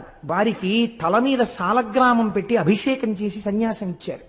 వారు దేని కొరకు? మోక్షమును పొందడానికంతే. అందుకే వారు నమస్కారం చేస్తే నారాయణ నారాయణ నారాయణ అంటారు. ఎందుకని? మోక్షమిచ్చే జనార్దనం. వారన్నిటినీ నారాయణ స్మరణతో అనుసంధానం చేస్తారు. నారాయణ నారాయణ నారాయణ. కాబట్టి ఇప్పుడు వారి దగ్గరికి వెళ్ళి కోర్కెలు కోరకూడదు. 4వ అవస్థలో ఉన్న మహానుభావుడిని ఒక్క నమస్కారం చేయాలి, చేసి కూర్చోవాలి. కాబట్టి ఎక్కడ ఎలా ఉండాలో అలా నమస్కారం చెయ్యాలి. అందుకే మనకు తెలుగునాట ఒక అలవాటు ఉంది. మీరు చూడండి, దండం పెట్టాడండి అంటారు. దండం పెట్టాడండి అంటే దండము అంటే కర్ర, కర్ర పెట్టాడు అక్కడ. ఏమన్నా దండం పెట్టడం ఏమిటండి అంటే, ఒక కర్రని మీరు అలా పెట్టి ఎవరో పిలిచారని ఇలా అన్నారనుకోండి, అది టక్కన పడిపోతుంది. దండం పెట్టడం అంటే ఏమిటో తెలుసా అండి? భగవంతుని మ్రోల, తల్లిదండ్రుల మోల, గురువు మ్రోల, పెద్దల మ్రోల అలా పడాలి. నీకు సాష్టాంగ నమస్కారం తెలియక్కర్లేదు. ఒక కర్ర పడిపోయినట్టు పడిపోవాలి వాళ్ళ ముందు. అలా పడిపోతే ఉత్తర క్షణాభ్యున్నతి. కాబట్టి ఇది వినయము, ఇది ఆవిష్కృతము కావాలి. నీకేం తెలియాలి? నీకేం తెలియక్కర్లా. అలా పడగలవా? పోని నేల మీద ఒక్కసారి పడిపోగలవా? ఒక్కసారి ఇలా తల వంచగలవా? ఇలా అనగలవా? ఇలా అనడం ఎందుకు? 5 జ్ఞానేంద్రియాలు, 5 కర్మేంద్రియాలు, బుద్ధి, శిరస్సు 11ని నీ స్వాధీనం చేశానన్నావు. అలా అనగలవా నువ్వు? అలా అనగలిగితే సువినయో యస్య స్వభావాయతే, అలా అన్నవాడికి లొంగిపోవడం ఆయన అలవాటయా? నీతో వచ్చేస్తాడు ఇంటికి. అంతటి అమలేశ్వరుడు నీ వెంటబడి వస్తాడు, నీ ఇంట్లో కూర్చుంటాడు, నీ గుండెల్లో కూర్చుంటాడు, నీ సంగతి ఆయన చూసుకుంటాడు. నీకెందుకు భయం? తస్మిన్ మే హృదయం సుఖేన రమతాం, నీ హృదయంలో కూర్చుని నిన్ను కూడా ఆనంద స్వరూపుణ్ణి చేస్తాడు, సుఖమిస్తాడు నీకు, నిన్ను రమింప చేస్తాడు. సాంబే పరబ్రహ్మణి, అటువంటి సా అంబ, అంబతో కూడినటువంటి పరమేశ్వరుడు ఉన్నాడే, ఆయన అమలేశ్వరుడై ఉన్నాడు. ఆయన్ని తెచ్చుకోవడం నువ్వు నేర్చుకో. మనకి ఇటువంటి స్థితిని పొందినటువంటి వాళ్ళు నాయనార్లలో ఒక మహానుభావుడు ఉన్నాడు. ఆయన్ని అమర్నీతి నాయనారని పిలుస్తుంటారు. ఈ అమర్నీతి నాయనార్ది ఒక చిత్రమైనటువంటి స్వరూపం. ఎందుచేత అంటే ఈయన భగవంతుణ్ణి అపారమైనటువంటి భక్తితో కొలిచాడా అంటే భగవంతుణ్ణి కొలిచాడని మీరు చెప్పలేరు. ఆయన భాగవతుల్ని కొలిచాడు. ఇదో చిత్రం. భగవంతుణ్ణి కొలవడం గొప్ప, భాగవతుల్ని కొలవడం గొప్ప. అంటే భాగవతుల్ని కొలవడం చాలా గొప్ప. భగవంతుణ్ణి ప్రేమించిన కన్నా భాగవతుల్ని ప్రేమించిన వాడిని చూసి భగవంతుడు సంతోషిస్తాడు. నాకు ఉపకారం చేయడం కన్నా నా కొడుకు పరుసు ఎవరో కొట్టేసినప్పుడు అదేంటి స్టేషన్లో టికెట్ కొనుక్కోవడం ఎలా అని చెప్పి దిక్కులు చూస్తున్న నా కొడుకుని గుర్తుపట్టి, నువ్వు కోటేశ్వరరావు అబ్బాయి కదా, ఏం బాబు ఇలా నించున్నా అంటే, ఎవరో పరుసు కొట్టేశారండి, ఆ పండక్కి ఇంటికి వెడదాం అనుకున్నాను, టికెట్ కొనుక్కోవడానికి డబ్బులు లేవు, ఎలాగా అని నిలబడిపోయాను, ఇక్కడ నాకు ఎవరు తెలియరంటే, పర్వాలేదులే నాయన నేను ఇస్తాను డబ్బులు, కొనుక్కో, మీ నాన్నగారు నాకు పరిచయం అయ్యా అని చెప్పేసి ఒక టికెట్ కొని ఇచ్చారనుకోండి. మా అబ్బాయి వచ్చి, నాన్నగారండి నిన్న నా పరుసు కొట్టేస్తే ఫలానా వారండి ఆయన నాకు టికెట్ కొనిస్తే వచ్చానన్నారు అనుకోండి, నా జీవితాంతం మీరు నాకు జ్ఞాపకం ఉంటారు. అంటే ఒక ఉదాహరణ చెప్పాను, మా అబ్బాయికి అలా పరుసు పోవాలి, మీరు టికెట్ కొనాలని నా ఉద్దేశం కాదు, లేకపోతే ఉపకారం చెయ్యమని నా ఉద్దేశం కాదు. కానీ తన వారికి చేసిన ఉపకారం తనకి బాగా జ్ఞాపకం ఉంటుంది. అందుకని ఈయన ఏం చేసేవాడంటే ఒక గొప్ప సత్రం కట్టాడు. భాగవతులందరూ కూడా అక్కడికి వచ్చి భోజనం చేసేవారు. చక్కటి భోజనం పెట్టేవాడు. వాళ్ళకి రోజు వస్త్రదానం చేసేవాడు. ఈ భాగవతులందరూ భగవంతుణ్ణి నమ్మినవారు కాబట్టి ఇవి నేను ఇవ్వడం వల్ల ఈశ్వరుడు ప్రీతి చెందుతున్నాడనేవాడు, అందుకు ఇస్తున్నాననేవాడు. పొంగిపోతుండేవాడు, పరమ సంతోషపడిపోతుండేవాడు. ఇలా చేస్తుండగా కొన్నాళ్ళకి శంకరుడు చూశాడు, నీ గొప్పతనాన్ని లోకంలో ప్రకాశింప చెయ్యాలరా, నేను ఇలా విడిచిపెట్టేస్తానా అన్నాడు. ఇదే వినయంతో ఒక్కసారి భగవంతుడు ముందు నిలబడితే ఎలా హృదయంలో దూరి రక్షిస్తాడో చూపించడం అమర్నీతి నాయనారి యొక్క జీవితం. ఒకనాడు శంకరుడు బ్రహ్మచారి రూపంలో వచ్చాడు. ఓ గోచి ఒకటి పెట్టుకున్నాడు, పెట్టుకుని ఆ దర్భలు చేత్తో పట్టుకున్నాడు, ఓ గొడుగేసుకున్నాడు, వామనమూర్తి వచ్చినట్టు వచ్చాడు. వస్తే ఈయన గబగబా ఎదురెళ్ళాడు. ఓయ్ రుద్రాక్షమాలలు వేసుకుని విభూతి పెట్టుకుని ఎంత అందంగా ఉన్నాయో, ఓయ్ పిల్లడా చాలా సంతోషం, ఇవాళ నువ్వు మా యొక్క సత్రంలో ఉండి కొద్దిగా భోజనం చేసి హాయిగా ఉండి వెళ్ళాలి నాయనా అన్నాడు. తప్పకుండా మీ సత్రంలో ఉంటాను, తప్పకుండా మీరు పెట్టిన భోజనం చేసి పెడతాను, కానీ ఒక్కసారి నదికి వెళ్ళి స్నానం చేసి వస్తాను. నాకు ఉన్నవే 2 గోచీలు, ఒంటి మీద ఒకటి ఉంటుంది, ఒకటి దండానికి కట్టి ఉంటుంది. ఈ దండానికి కట్టినటువంటి గోచి ఆరలేదు, వచ్చిన బాధ ఇంకా తడిగా ఉంది, నీకు ఇస్తాను, దీన్ని ఆరై. ఎలా ఆరేయాలో తెలుసా? బాగా ఎండగా ఉన్న చోట ఆరై. నేనేం చేస్తానంటే అలా వెళ్ళి స్నానం చేసి ఇలా వస్తాను, నువ్వు నాకు ఆ పొడిగోచి ఈ తడిగోచి విప్పేసి పొడిగోచి పెట్టుకుని భోజనం చేస్తానన్నాడు. ఆయన అన్నాడు, అదెంత పని, తప్పకుండా. అంటే ఆయన అన్నాడు, ఇదేదో ఒట్టి గోచి అనుకోకు, మహామహిమాన్వితమైన గోచి, కాబట్టి దీన్ని చాలా జాగ్రత్తగా ఉంచాలి సుమా. తప్పకుండానండి, అలాగే ఉంచుతానన్నాడు. ఇప్పుడు దాన్ని పాపం ఈ అమర్నీతి నాయనారు జాగ్రత్తగా పట్టుకెళ్ళి మామూలు బట్టల్లో కలిసిపోయి అందరూ ఆరేసుకున్న బట్టల్లో దీన్ని ఆరేస్తే ఎవడో పట్టుకుపోతాడేమో అని చెప్పి కాటేజెస్ లో చూడండి, గోడల మీద అందరూ బట్టలు ఆరేసుకుంటే తీసుకెళ్లిపోవాలి కాదు, పాపం పక్క రూమ్ లో వాళ్ళు ఆ రూమ్ ఖాళీ చేసేసే ముందు చూసే గోడ మీద మన బట్టలు ఉన్నాయి పట్టుకొచ్చే అంటే పక్క వాళ్ళు ఆ తువ్వాలు కూడా మడతట్టి పట్టుకుపోతుంటారు. అలా ఎవడ పట్టుకుపోతాడో, ఇదేదో చాలా పవిత్రమైన గోచి, శక్తి కలిగిన గోచి అన్నాడు ఆయన. ఎందుకు వచ్చిందని చెప్పి ఈయనే గోచి ఆరేసి అక్కడ కూర్చున్నాడు. ఆడగానే మడతెట్టి దాన్ని తీసుకెళ్లి అందరికీ వితరణ చేసే వస్త్రాలతో కలిసిపోకుండా భద్రంగా వేరే అట్టే పెట్టి బీరువాలో పెట్టి కూర్చున్నాడు. ఇలా వెళ్ళాడు, అలా వచ్చేసాడు. ఏ స్నానం చేయాలి, నెత్తి మీద గంగ ఉంది అన్నాడంతే, తెలిసిపోయాడు, వచ్చేసాడు. అబ్బో ఒళ్ళంతా తడి చలేస్తోందో, తొందరగా గోచి పట్రా పెట్టుకుంటానన్నాడు. ఆయన లోపలికి వెళ్ళి ఇట్టే వస్తానని వెళ్ళాడు. ఆ గోచియే లేదు, అన్నీ ఉన్నాయి. అమ్మ ఆయన చాలా మహిమాన్విత గోచి అన్నాడు, ఇది ఎక్కడ కూడా అని చెప్పేసి ఇల్లు వెతికాడు, వాకిలి వెతికాడు. ఈయనేమో తడి గడగడగడగడగడలు ఆడిపోతుంటే దిక్కుమాలిన గోచి ఎక్కడ పెట్టావు పట్రా అంటాడు ఈయన. అయ్యా వచ్చేస్తున్నాను, నన్ను మన్నించండి, గోచి కనపడలేదన్నాడు. నాకు అర్థమైంది, నీ కన్ను నా మీదే పడింది. నాకొక మహిమాన్వితమైన గోచి ఉందని, ఎప్పటికైనా నేను నిన్ను చూడ్డానికి వస్తానని, నాకు కొత్త బట్టలు పెట్టే ప్రయత్నంలో ఈ పాత గోచి కొట్టేయచ్చని, దానివల్ల మహిమలు పొందొచ్చని నా గోచి కాజేశావు. అమ్మ వైశ్యుడా, నీ సంగతి నాకు తెలియదనుకున్నావా? నువ్వు చేసిన అన్నదానంలో, నువ్వు చేసిన వస్త్రదానంలో వ్యాపారమే ఉంది, అందులో నీకు నిజంగా భగవంతుని యందు ప్రీతి లేదన్నాడు. ఆయన అన్నాడు, అంత మాట అనకండి, నిజంగా నాకు అటువంటి ఏ విధమైన స్వార్థం లేదు. అంటే నిరూపించుకుంటావా అన్నాడు. నిరూపించుకుంటానన్నాడు. అయితే సరే, ఏది ఓ గోచీలై పెట్టుకుని, నేను పెట్టుకున్న గోచి పిండి ఒక తులాభారంలో వేస్తాను, ఒక తక్కెట్లో. నా గోచి అంత గొప్పది అంటుంటే వీళ్ళందరూ ఏమిటా మొండికేసి మాట్లాడటం, ఏదో పెద్ద గోచి గొప్పది అంటున్నాడు అనుకుంటున్నారు కదా.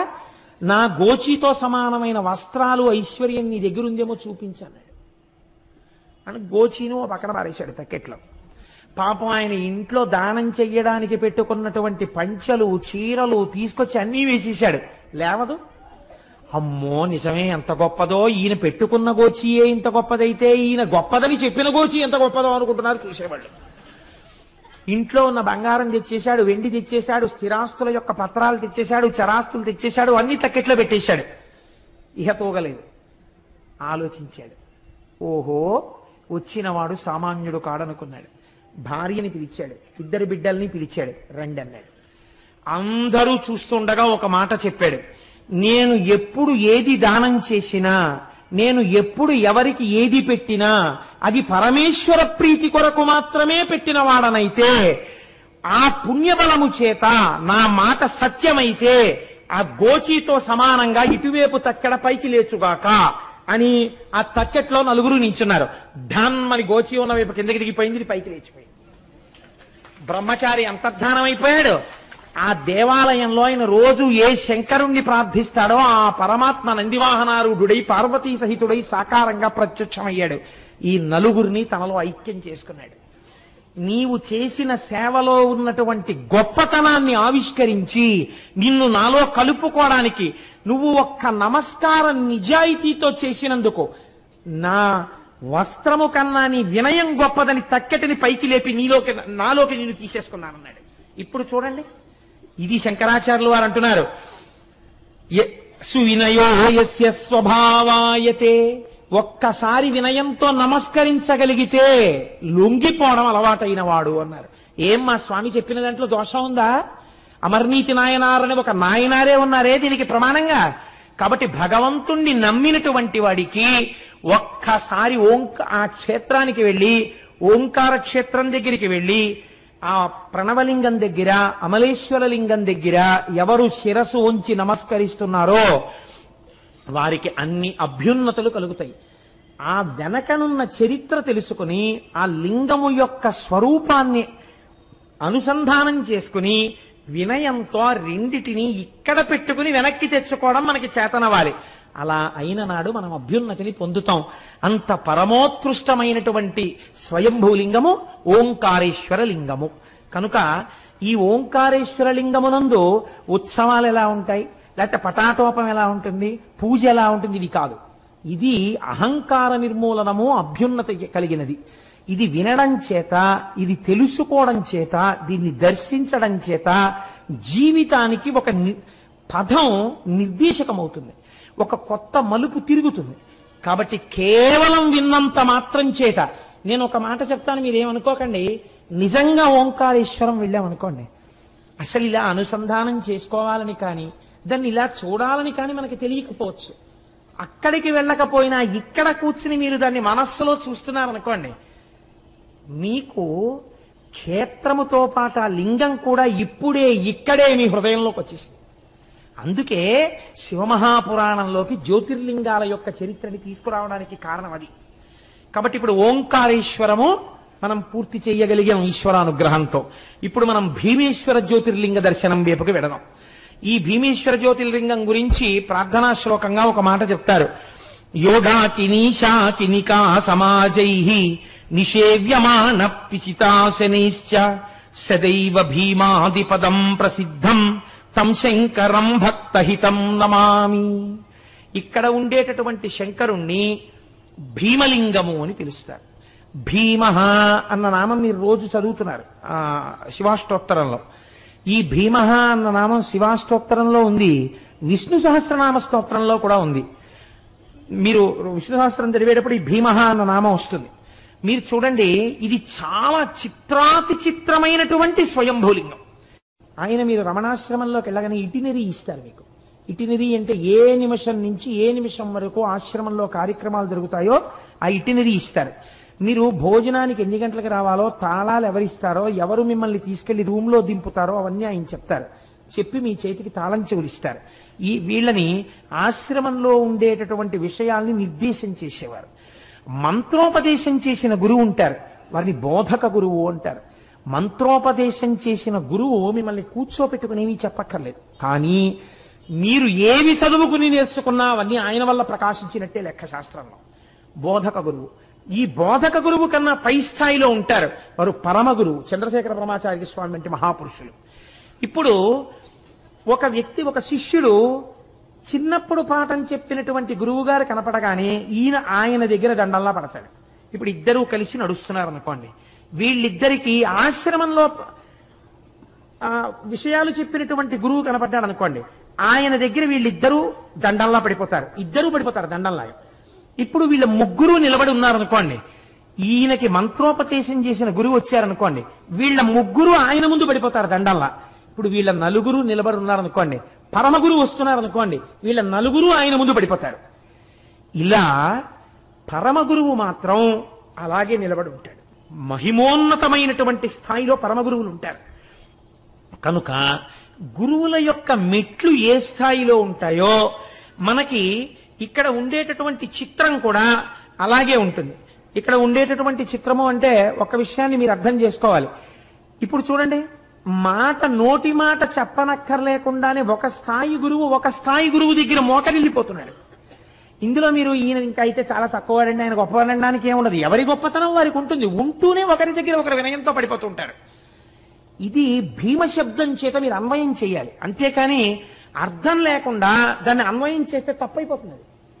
ఇప్పుడు మీరు చూడండి, ఉదాహరణకి అగ్నిహోత్రుడు పనికిమాలిన వాడని మీరు చెప్పకూడదు. అగ్నిహోత్రుడు చాలా గొప్పవాడు. ఒక ఆఫీసర్ గారు ఉన్నారనుకోండి, ఒక డిస్ట్రిక్ట్ లెవెల్ ఆఫీసర్ గారు ఉన్నారు. ఆ డిస్ట్రిక్ట్ లెవెల్ ఆఫీసర్ గారి దగ్గరికి ఒక సెక్రటరీ వచ్చాడు అనుకోండి, సెక్రటేరియట్ నుంచి. ఈయన లేచి ఆయనకి నమస్కారం చేస్తాడు. ఆయనకి కార్ డోర్ లాగి రండి కూర్చుందామని కారులో తీసుకెళ్తాడు. ఇప్పుడు డిస్ట్రిక్ట్ లెవెల్ ఆఫీసర్ ఆయనకి గౌరవించాడు, ఆయనకి చీఫ్ సెక్రటరీ కనబడితే ఆయనకి నమస్కారం చేసి రండి కారులో కని ఈయన కార్యక్రమించుకుని ఈయన ముందు సీట్లోకి వెళ్ళిపోతాడు. ఇప్పుడు వీళ్ళ ముగ్గురికి ఈ జిల్లాకి సంబంధించిన మంత్రి కనబడ్డాడు అనుకోండి, ముగ్గురు నమస్కారం చేసి ఇందులో ఉన్న పెద్ద ఆయన పక్కన మంత్రి గారు కూర్చుని రెండో ఆయన ముందు సీట్లో కూర్చుని మూడో ఆయన వెనక కారులోకి వెళ్ళిపోతాడు. ఇప్పుడు ముఖ్యమంత్రి గారు వచ్చారనుకోండి, ఇప్పుడు ఇందులో రెండో ఆయన వెనక్కి వెళ్ళిపోయి వీళ్ళ ముగ్గురు ముందు కారులో కూర్చుంటారు. గవర్నర్ గారు కూడా వచ్చారనుకోండి, గవర్నర్ గారు ముఖ్యమంత్రి గారు కూర్చుని ఇంకో ఇద్దరు వెనక్కి వెళ్ళిపోతారు కదండి. అంత మాత్రం చేత వాళ్ళ అధికారాలు పాడైపోయాయా? అలా మీరు చెప్పకూడదు. అది మర్యాద. చెప్పగలరు పైవారు, వారు స్వతంత్రంగా నువ్వు ఈ పని చెయ్యి అంటారు. వారి గొప్పతనాన్ని దృష్టిలో పెట్టుకుని వీరు చేస్తారు, కానీ అంత మాత్రం చేత వాడు చేతకానివాడు కాడు. అది వినయంతో తన అధికారాన్ని బాధ్యతగా మార్చుకుని చేస్తున్నాడు పైవాడి మీద గౌరవంతో. అది ఆయన గౌరవాన్ని చెప్తుంది, పైవాడి గౌరవాన్ని చెప్తుంది, కిందవాడి వినయాన్ని కూడా చెప్తుంది.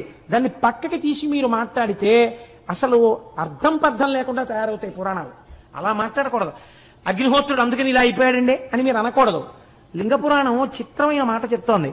వాయువు యొక్క పేరేమి, అది ఎలా మాట్లాడిందో చూడండి. ఆయన్ని వాయు అనలేదు, ఆయన గురించి ఏమందంటే ప్రభంజన అంది. ప్రభంజన అంటే ఆయన గట్టిగా వీస్తే పెద్ద పెద్ద మహావృక్షాలు కూడా కూకటి వేళ్లతో కింద పడిపోతాయి, విరగ్గొడతాడు కాబట్టి ప్రభంజనుడు. అటువంటి వాడు శంకరశైవ శాసనాత్, శంకరుడు ఒక మాట చెప్పేట, నువ్వేం చెయ్యాలో తెలుసా, జీవుల యొక్క కార్యములన్నీ నువ్వే నిర్వర్తించాలి వాళ్ళల్లో ఉండి చెయ్యి అన్నట్టు. అదేంటండి వాళ్ళల్లో ఉండి నేను చేయడం ఏమిటండి ఆ పనులన్నీని అని అనలేదుట. వెంటనే తను చేయడానికి లోపలికి వెళ్ళాడు. ఎలా వెళ్ళాడు అంటే దానికి ఒక అందమైన సమన్వయం చేసింది శాస్త్రం. మన యందు 10 వాయువులు ఉంటాయి. ప్రాణ, అపాన, వ్యాన, ఉదాన, సమాన, నాగ, కూర్మ, కృకర, ధనంజిగ, దేవదత్తములు అంటారు వీటిని. మీరు చాలా జాగ్రత్తగా అర్థం చేసుకోండి. ఇది మీకు అర్థమైతే మీ జీవనం యొక్క స్థితే మారిపోతుంది. ప్రాణము, ప్రాణం అంటే కదలిక కలిగినది, లోపలికెడుతుంది బయటకు వస్తుంది, లోపలికెడుతుంది బయటకు వస్తుంది, దీన్ని ప్రాణవాయువు అంటారు. ఇది ఆగిపోయింది అనుకోండి, ఇది శివము కాదు శవం అంటారు. ఇప్పుడు ప్రాణము. రెండవది అపానము. అపానవాయువు ఏం చేస్తుందంటే మీరు తిన్న పదార్థాన్ని జీర్ణం చేయడంలో ఉపయోగపడి ఒకవేళ లోపల సున్నితమైన ప్రేగుల్ని పాడు చేయగలిగిన పదార్థములుంటే వాటి వ్యగ్రతని తగ్గించడానికి వాటి వ్యగ్రతని పట్టుకుని అధోముఖంగా కిందకెడుతుంది. కాబట్టి దాన్ని అపానవాయువు అని పిలుస్తారు. మూడవది వ్యానవాయువు. వ్యానవాయువు మీ శరీరము వంగడానికి ఉపయోగిస్తుంది. ఈ తల ఇలా ఉందనుకోండి, ఈ తల ఇలా వంగాలంటే వాయు సహాయంతో వంగుతుంది. ఈ చెయ్యి ఇలా వంగాలనుకోండి, వాయు సహాయము చేతనే వంగుతుంది. అందుకే వాయు సంబంధము వాత సంబంధము. పక్షవాతం వచ్చిందండి అంటారు, పాక్షికంగా ఇంకా శరీరం వంగడం ఆగిపోతుంది. కాబట్టి వాయు సంబంధమే వాత సంబంధం ఉంటుంది. కాబట్టి ఇప్పుడు ఏమైంది, లోపల ఉన్న వ్యానవాయువు వలన శరీరము ఎక్కడెక్కడ వంగాలో అక్కడక్కడ వంగుతుంది. అక్కడ వాయువునందు దోషం అయిందనుకోండి, అక్కడ వంగదు. వంగకపోతే ఏదో దోషం వచ్చిందనమాట. శివుని యొక్క అనుగ్రహము అక్కడ తగ్గిందనమాట. ఏదో వృద్ధాప్యం వచ్చేసిన తర్వాత ఏదో నొప్పులు వస్తే నేను దానికి చెప్పట్లేదు. రాకూడని వయసులో రాకూడదు. వృద్ధాప్యం వచ్చిన తర్వాత ఎవరికైనా వస్తుంది, దానికి దోషం పట్టక్కర్లేదు.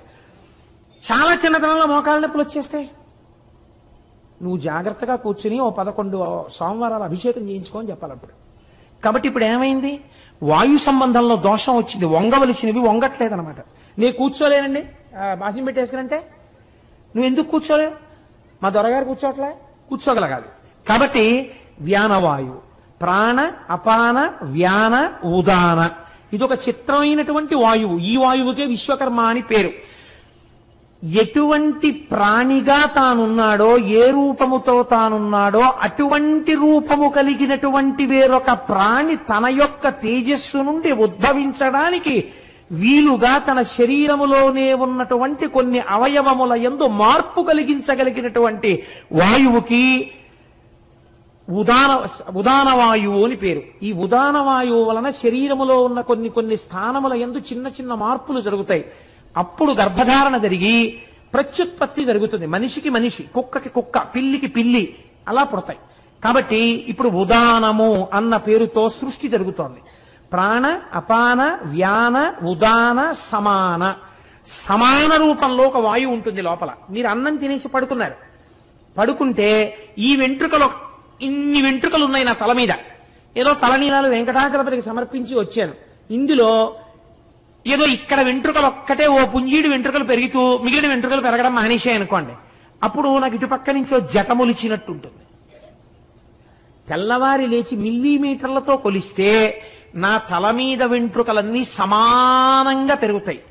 నా పెరుగుదల యందు నా చేతులు సమానంగా పెరిగాయి, నా వేళ్లు సమానంగా పెరిగాయి, నా గోళ్లు సమానంగా పెరుగుతాయి, నా కాళ్ళు సమానంగా పెరిగాయి.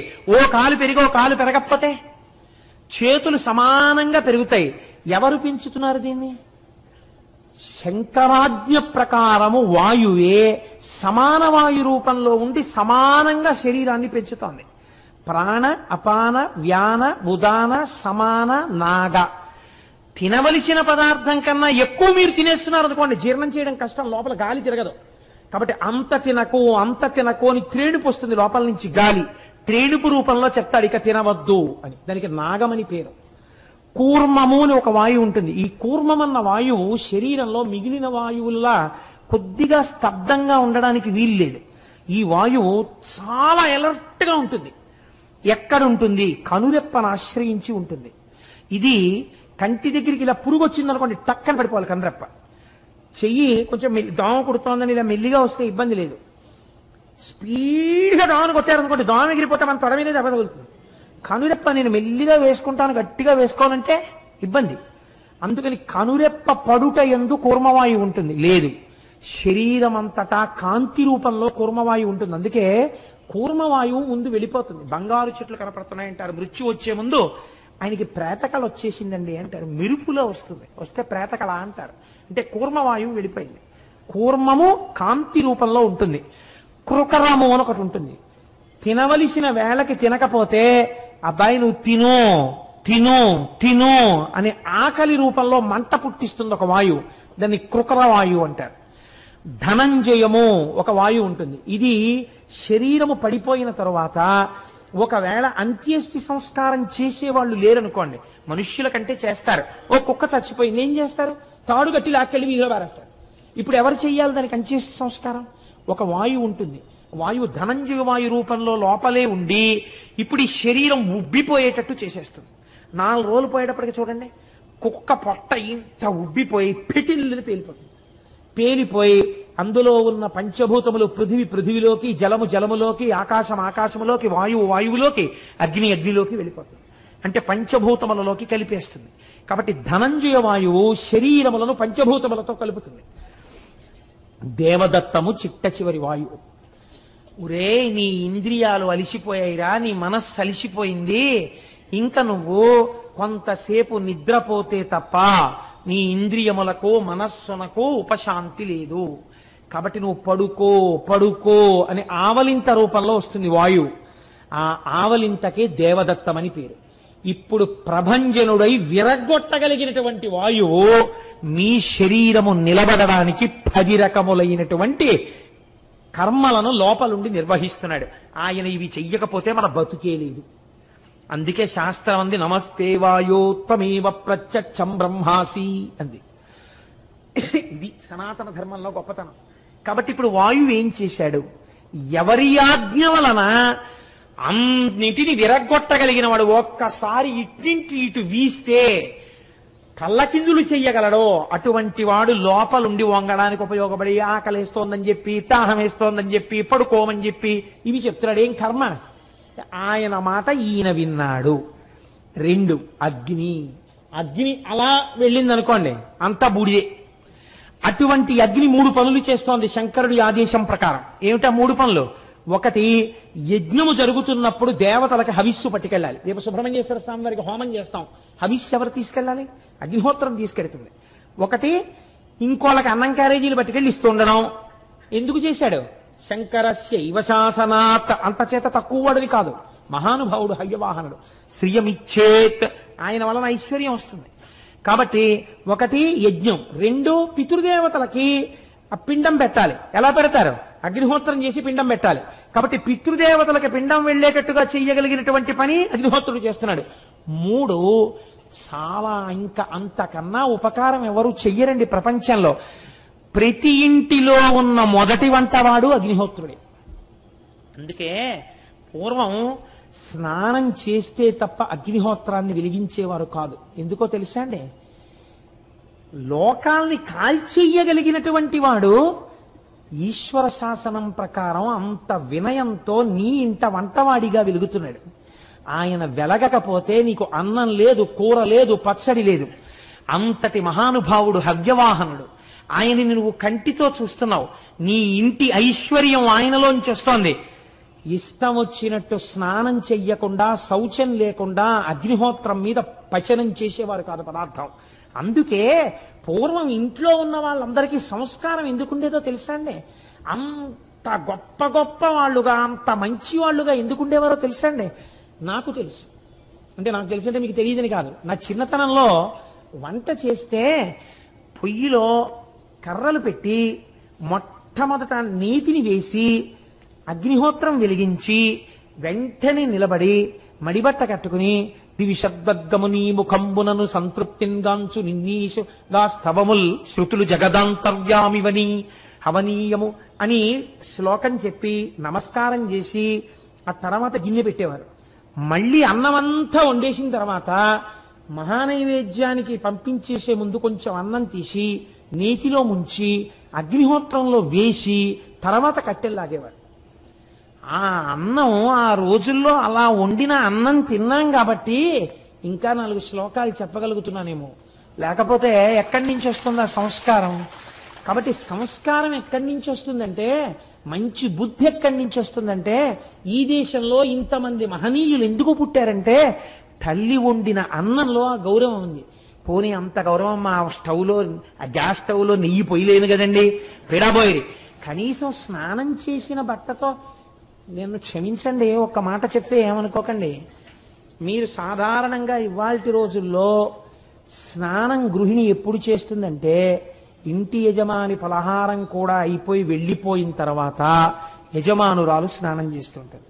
ఎందుకనంటే ఆ ఇంట్లో జరిగినటువంటి పనులన్నీ యజమానురాలి స్నానానికి ముందే జరిగాయి. నన్ను క్షమిస్తే ఈశ్వరుడికి అందిన నైవేద్యం కూడా ఆవిడ అలాగే వండి పెట్టేది. ఏమిటి శౌచం? ఇంట్లో పిల్లలకి సంస్కారాలు రమ్మంటే ఎక్కడి నుంచి వస్తాయి? దేశానికి అభ్యున్నతి రమ్మంటే ఎక్కడి నుంచి వస్తుంది? మనుష్యుల మనస్సులు బాగుండాలంటే ఎందుకు బాగుంటాయి? కనీసంలో కనీసం ఒక్క స్నానం చేసి అగ్నిహోత్రాన్ని దగ్గరికి వెళ్ళి వెలిగించగానే ఒక్క నమస్కారం చేసి, ఈశ్వరా హవ్యవాహనుడవు, మా కోసం అగ్నిహోత్రంలో పచనం చేయడానికి ప్రకాశిస్తున్నావు, నీకు ఒక నమస్కారం అని చెప్పవలసిన బాధ్యత మన మీద ఉందా లేదా? కృతజ్ఞతగా మీరు ఆలోచించండి. ఇది నేర్చుకోమని చెప్తోంది శాస్త్రం. ఇలా శాసించిన వాడు ఒకడున్నాడు, వాడి వలన ఆయన వింటున్నాడు నీ మాట, అతైన కర్మ. కాబట్టి ఇప్పుడు ఈ 3 పనులు ఆయన చేస్తున్నాడు. హవ్యం మహతి దేవానాం కవ్యం కవ్యాసినామపి పాకంచ కురుతే వహ్ని శంకరశైవ శాసనాత్. పాకంచ కురుతే వహ్ని, నీకు వంట చేసి పెడుతోందయా? ఈ 3 పనులు చెయ్యవలసిన అవసరం లేని అగ్నివాయువు చేస్తున్నారు. వాళ్ళిద్దరూ ఒకరి పక్కన ఒకరు ఉంటే అసలు ఏమైనా చేసేస్తారు. నీ ఇంట్లో ఇద్దరు ఒకరి పక్కన ఉండి కూడా ఎందుకు ఏమీ చేయట్లేదో తెలుసా? ఆయన శాసనాన్ని బట్టి పూజా మందిరంలో నువ్వు ఆయనకి నమస్కరిస్తావు కాబట్టి ఇక్కడ ప్రమాదం లేకుండా వాళ్ళిద్దరిని అలా నిలబెడుతున్నాడు ఆయన. ఏం నీకు కృతజ్ఞత ఉండక్కర్లా? ఇది భీమః. ఇలా నిలబెట్టిన వాడెవడో, ఎవడు శాసించగలిగాడో, ఎవడు నిన్ను నిలబెట్టాడో జ్ఞాపకం చేసుకో. నువ్వు నమస్కరించవద్దా ఆయనకి? వాడు భీమః, వాడు ఎదురులేని శాసనం ఉన్నవాడు. ఇప్పుడు ఆ జ్యోతిర్లింగం ఎందుకు వచ్చింది భీమ నామంతో అంటే, శివమహాపురాణంలో అన్నారు, పూర్వకాలమునందు సహ్యపర్వత శిఖరముల మీద 2 రాక్షసులు ఉండేవారు. ఆయన పేరు కర్కటుడు, ఆయన భార్య పేరు పుష్కసి. ఈ కర్కటుడు పుష్కసి అన్న వాళ్ళకు రాక్షసి పిల్ల పుట్టింది, అంతే కదా? ఎవరికి వాళ్ళే కదా పుట్టాలి. రాక్షసి పిల్లకి కర్కసి. రాక్షసి పిల్లగా ఉంటుంది అంటే రాక్షసి అయింది, చాలా పెద్దదైంది. నేను ఎందుకు ఈ మాట్లాడుతున్నానో మీరు గమనించి ఉండాలి. స్నానం చెయ్యకుండా, శౌచం లేకుండా అగ్నిహోత్రాల దగ్గరికి వెళ్ళి వంట చేసేవాళ్ళు పుష్కసి అయితే వాళ్ళ కడుపున పుట్టిన వాళ్ళు రాక్షసిలే అవుతారు, అత్తవారింటిని కూడా నాశనం చేయడానికి ఈ సంస్కారంతో కదండి. కాబట్టి కర్కసి వాళ్ళ కడుపున పుట్టి కర్కసి పెరిగి పెద్దదవుతాడు. పెరిగి పెద్దదై యవ్వనంలోకి వచ్చింది. ఈ అమ్మాయికి తగిన సంబంధం చూడాలి. తగిన సంబంధం అంటే ఏంటి? అగ్నిహోత్రానికి నమస్కరించేవాడు ఎందుకు? అగ్నిహోత్రం చేసేవాడు, సంధ్యావందనం చేసేవాడు ఈవిడికి ఎందుకు? పనికి మళ్ళీ గుడుకుమని మింగేస్తుంది. అందుకని ఈవిడికి తగిన వాడంటే ఈవిళ్ళే ఉండేవాడు వాడు కావాలి. అందుకని అలాంటి వాడిని ఒకరిని వెతికారు. ఎవరు? వాడు విరాధుడు. రావణాసురుడి ఆజ్ఞలు పరిపాలన చేస్తుంటాడు వాడు. రామాయణ అరణ్యకాండలో మీరు విన్నారు కదా, ఆ విరాధుడు 14,000 మంది రాక్షసులతో అక్కడ మనకి అరణ్యవాసంలో కనబడతాడు. ఆ విరాధుడు అన్న రాక్షసుడికి ఇచ్చి పెళ్లి చేశారు. పెళ్లి చేస్తే రామచంద్రమూర్తి అరణ్యవాసానికి వచ్చి ఆ విరాధుడిని సంహరించాడు. ఆ విరాధుడు అరణ్యవాసంలో ముందుకెడుతున్నప్పుడు ఒక చోట కనబడతాడు. ఆ గోతిని తగ్గినటువంటి రాక్షసులు వీళ్ళందరూ ఆ విరాధుడిని రామచంద్రమూర్తి సంహరించారు. ఈవిడికి వైధవ్యం వచ్చింది. ఇప్పుడు ఈవిడికి బాధ కలిగింది. ఎంత రాక్షసుడైనా మొగుడు కదండి, ఇద్దరం కలిసి ఎన్ని తప్పుడు పనులు చేసేవాళ్ళం అని అంటారేంటి? ఇద్దరం కలిసి ఎన్ని మంచి పనులు చేసామంటారు. ఒక్కనాడు సంధ్యావందనం అక్కర్లేకుండానే టిఫిన్ చేసేయచ్చు. ఒక్క పూజా మందిరంలో నమస్కారం పెట్టకుండా 2 గంటలు పేపర్ చదువుకోవాలి. అసలు పొద్దున్న నిద్ర లేవగానే పూజా మందిరంలోకి వెళ్ళి కాసేపు కూర్చుని ఆరాధన చేయడం కాదు, లేస్తూనే టీవీ స్విచ్ నొక్కి రిమోట్లో 1000 ఛానల్స్ చూసుకోవాలి. దేశంలో ఎక్కడేం జరుగుతోందో తను తెలిసేసుకోవాలి. ఏమిడిని ఉద్ధరించేది ఎందుకది? దేవుడి దగ్గర మాత్రం ఓ తడితువ్వాలు కట్టుకుని అక్కడ తిప్పేస్తే చాలు. కాబట్టి ఇలా చేయడానికి తగిన భార్య ఉండాలి. ఎలాంటి భార్య ఉండాలి ఇప్పుడు? ఏమంటే అదేమిటండి అలా చేయకండి, చక్కగా లేవగానే మీరు చక్కగా మర్యాదగా పూజా మందిరంలో చక్కగా సంధ్యావందనం చేసుకోండి, నేను మన్నీళ్ళు పెడతాను అనే భార్య ఉండకూడదు.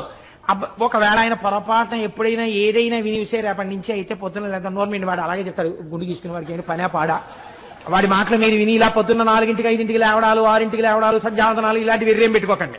ఏదో హీర్ అండ్ ఎంజాయ్, ఏదో వినండి కాసేపు అనాలి కదా. కాబట్టి వాళ్ళిద్దరూ చేసిన తప్పు పనులను అంగీకరిస్తారేంటి? అబ్బాయి ఎంత ఆదర్శ దాంపత్యం అది అనుకుంటారా? నేను ఆ 7ంటికి లేస్తా, ఆయన 6ంటికి లేస్తాను. ఒక్కొక్కసారండి నాకు ఆయనే పట్టుకొచ్చి, నేను యథార్థం చెప్తున్నానండి, నేను ఒకసారి నా కర్మ కొద్దీ నేనే పెడతాను అలాంటి చోట్లకి. ఓ చోటుకి వెళ్ళాను, వెడితే అక్కడ ఒక 4 స్త్రీలు కూర్చుని మాట్లాడుకుంటున్నారు. అందులో ఒక ఆవిడ నాకు బాగా తెలుసు, బ్రాహ్మణ కుటుంబానికి చెందిన ఆవిడ.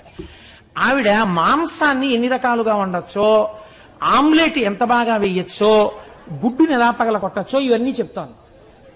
నాకు చెవి అటు వెళ్ళిపోయి, ఇదేంట్రా ఇంత ఇలా చెప్పేస్తాను ఈవిడా అని తెల్లబోయి, ఈ మిగిలిన 3 మాంసాహారమును తినడానికి యోగ్యమైన కులముల యందు పుట్టినవారు. వాళ్ళకి ఈవిడ బోధక గురువుగా ఉంది అక్కడ ఉంటే. నేను ఒక గంట పోయిన తర్వాత ఆవిడ ఆ తాదాత్మ్యత నుంచి బయటికి వచ్చి నన్ను చూసింది.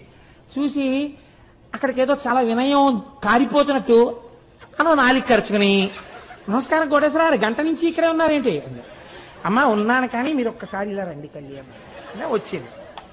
ఏం లేదమ్మా, మీకింత పరిజ్ఞానం ఏ కారణం వల్ల వచ్చింది? పుస్తకాలు చదివి నేర్చుకుంటారా, లేకపోతే ఎవరి దగ్గరైనా చూశారా, మీకు ఎలా తెలిసింది అని అడిగాను. మీ దగ్గర దీని ఎందు పరిణతిని పొందవలసినటువంటి వాళ్ళు శిష్యులై ఉన్నారు, మీరు గురువు అయి ఉన్నారు, ఇంత పరిణతి ఎలా వచ్చింది అన్నారు. అంటే మా ఆయన పిల్లలు ఇవి లేకుండా భోజనం చేయరు కదండి అని. అయ్యి బాబోయ్ అనుకుని, మరి మీ అత్తవారింట్లో మీ మామగారు వాళ్ళు ఏమనరా అన్నాను. అసలు మా అత్తగారికి నాకన్నా చాలా విషయాలు ఆవిడికే తెలుసు, ఆవిడ ఎన్ని నేర్పారు. అమ్మ బాబోయ్ అనుకుని, అమ్మా మీరు ఇటువంటి సంస్కారంతో ఉన్నారని ఎప్పుడైనా పండక్కి వెళ్ళినప్పుడు మీ పుట్టింటి వారు అన్నాను. అంటే అసలు మా చిన్నతనం నుంచి మా అమ్మ నాన్నగారే ఇవన్నీ మాకు నేర్పారు. గొడవ వదిలిపోయిందమ్మా, ఎంత గొప్ప కుటుంబం తల్లి, నాకు తెలియక ఇన్నాళ్ళు మిమ్మల్ని గౌరవించాను, నీ నమస్కారం కూడా నాకు అక్కర్లేదు తల్లి అని మనసులో అనుకుని అక్కడి నుంచి వెళ్ళిపోయాను. సరే అది వేరే విషయం అనుకోండి, ప్రారంభ కర్మ వినవలసి వచ్చినాడు కనుక అది తప్పని వాళ్ళు అంటారా? ఎన్నో కారణాలు చూపించి ఈ తప్పే ఉందండి అని, చాపేమిటి జలపుష్పం ఎన్ని పేర్లో పెట్టేసుకుని తినేసేయచ్చు. సరే ఎందుకు వచ్చిన ప్రారంభం, ఎందుకు వచ్చింది, ఇప్పుడు నేను ఎందుకు అవన్నీ చెప్పడం మహాప్రాణం చెప్తాను. కాబట్టి రాక్షసికి రాక్షసి మొగుడు, ఆ రాక్షసుడు చచ్చిపోతే ఆవిడ బాధపడుతుంది, ఏడిచింది పాపం, ఆవిడ స్థాయిలో ఆవిడ ఏడుపది. కాబట్టి వాడు నన్ను ఉద్ధరించలేదు, బతికున్న నాళ్ళలోనే ఉంది, అయ్యో తగిన వాడు పోయాడని ఆవిడ ఏడిచింది. ఎందుకు ఏడిచిందంటే ఇంతటి ఉత్తముణ్ణి చంపేశాడు రాముడు అని ఏడ్చింది ఆవిడ. అది చెప్తాను, ఎంత గొప్పవాడు నా భర్త విరాధుడు, ఇటువంటి వాడిని రాముడు చంపేశాడు, ఎంతటి దుష్టుడు అది. కాబట్టి ఇప్పుడు రాముడి పట్ల వైరం ఎవరికి ఉందో వాళ్ళ పట్ల మక్కువ పెంచుకుంది. కాబట్టి మక్కువ పెంచుకుంది కాబట్టి ఒక ఆవిడికి మీరంటే ఇష్టం అండి అని కుంభకర్ణుడికి చెప్పారు, చెప్పవలసిన వాడికి చెప్పాడు. వాడు పాపం ఇక్కడ ఎవరో మన గురించి చాలా అభిమానం పెంచుకుందటని చూడడానికి వచ్చాడు నిద్ర లేచినప్పుడు. రాక్షసులకి రాక్షస బుద్ధులే కదండి ఉంటాయి. అక్కడికి వెళ్ళి వాడు అడిగాడు, అయ్యో పాపం ఎంత కష్టంలో ఉన్నావమ్మా అంటే, ఆవిడేదో కళ్ళమ్మ నీళ్లు పెట్టుకుని, నా భర్త పోయాడు చూశారండి, రాముడు చంపేశాడని, యవ్వనంలో ఉన్నావు, ఎంత బాధలో ఉన్నావు, నిన్ను నేను స్వీకరిస్తానన్నాడు వాడు. అయ్యయ్యో అదేమిటండి అంత మాట అని ఆవిడ ఏదో అనే లోపలే వీడు బలాత్కారం చేసి వెళ్ళిపోయాడు. ఎలాంటి వాళ్ళతో చేరితే అలాంటి ఫలితాలే వస్తాయి. వెళ్ళిపోతే ఆవిడకో కొడుకుట్టాడు, ఎవరి వలన? కుంభకర్ణుడి వలన. ఎంత గొప్ప వంశమో చూడండి అది. ఇప్పుడు ఆ పుట్టినవాడు అపారమైన బలవంతుడ వాళ్ళని ఆవిడ కోరుకుంది. ఎందుకు కోరుకుంది అలాగా అంటే ఒకటే కోరిక, ఇంత దుష్ట పని చేసిన కుంభకర్ణుడి మీద కోపం, ఆ విరాధుణ్ణి రాముడే చంపేశాడు, పోని నన్ను పాడి చేసేసిన కుంభకర్ణుణ్ణి రాముడే చంపేశాడు, నాకు పోని చచ్చిపోయినవాడు ఏదో భర్తృత్వాన్ని బలవంతంగా తెచ్చుకున్నవాడు, ఇద్దరిని రాముడే చంపేయాలా?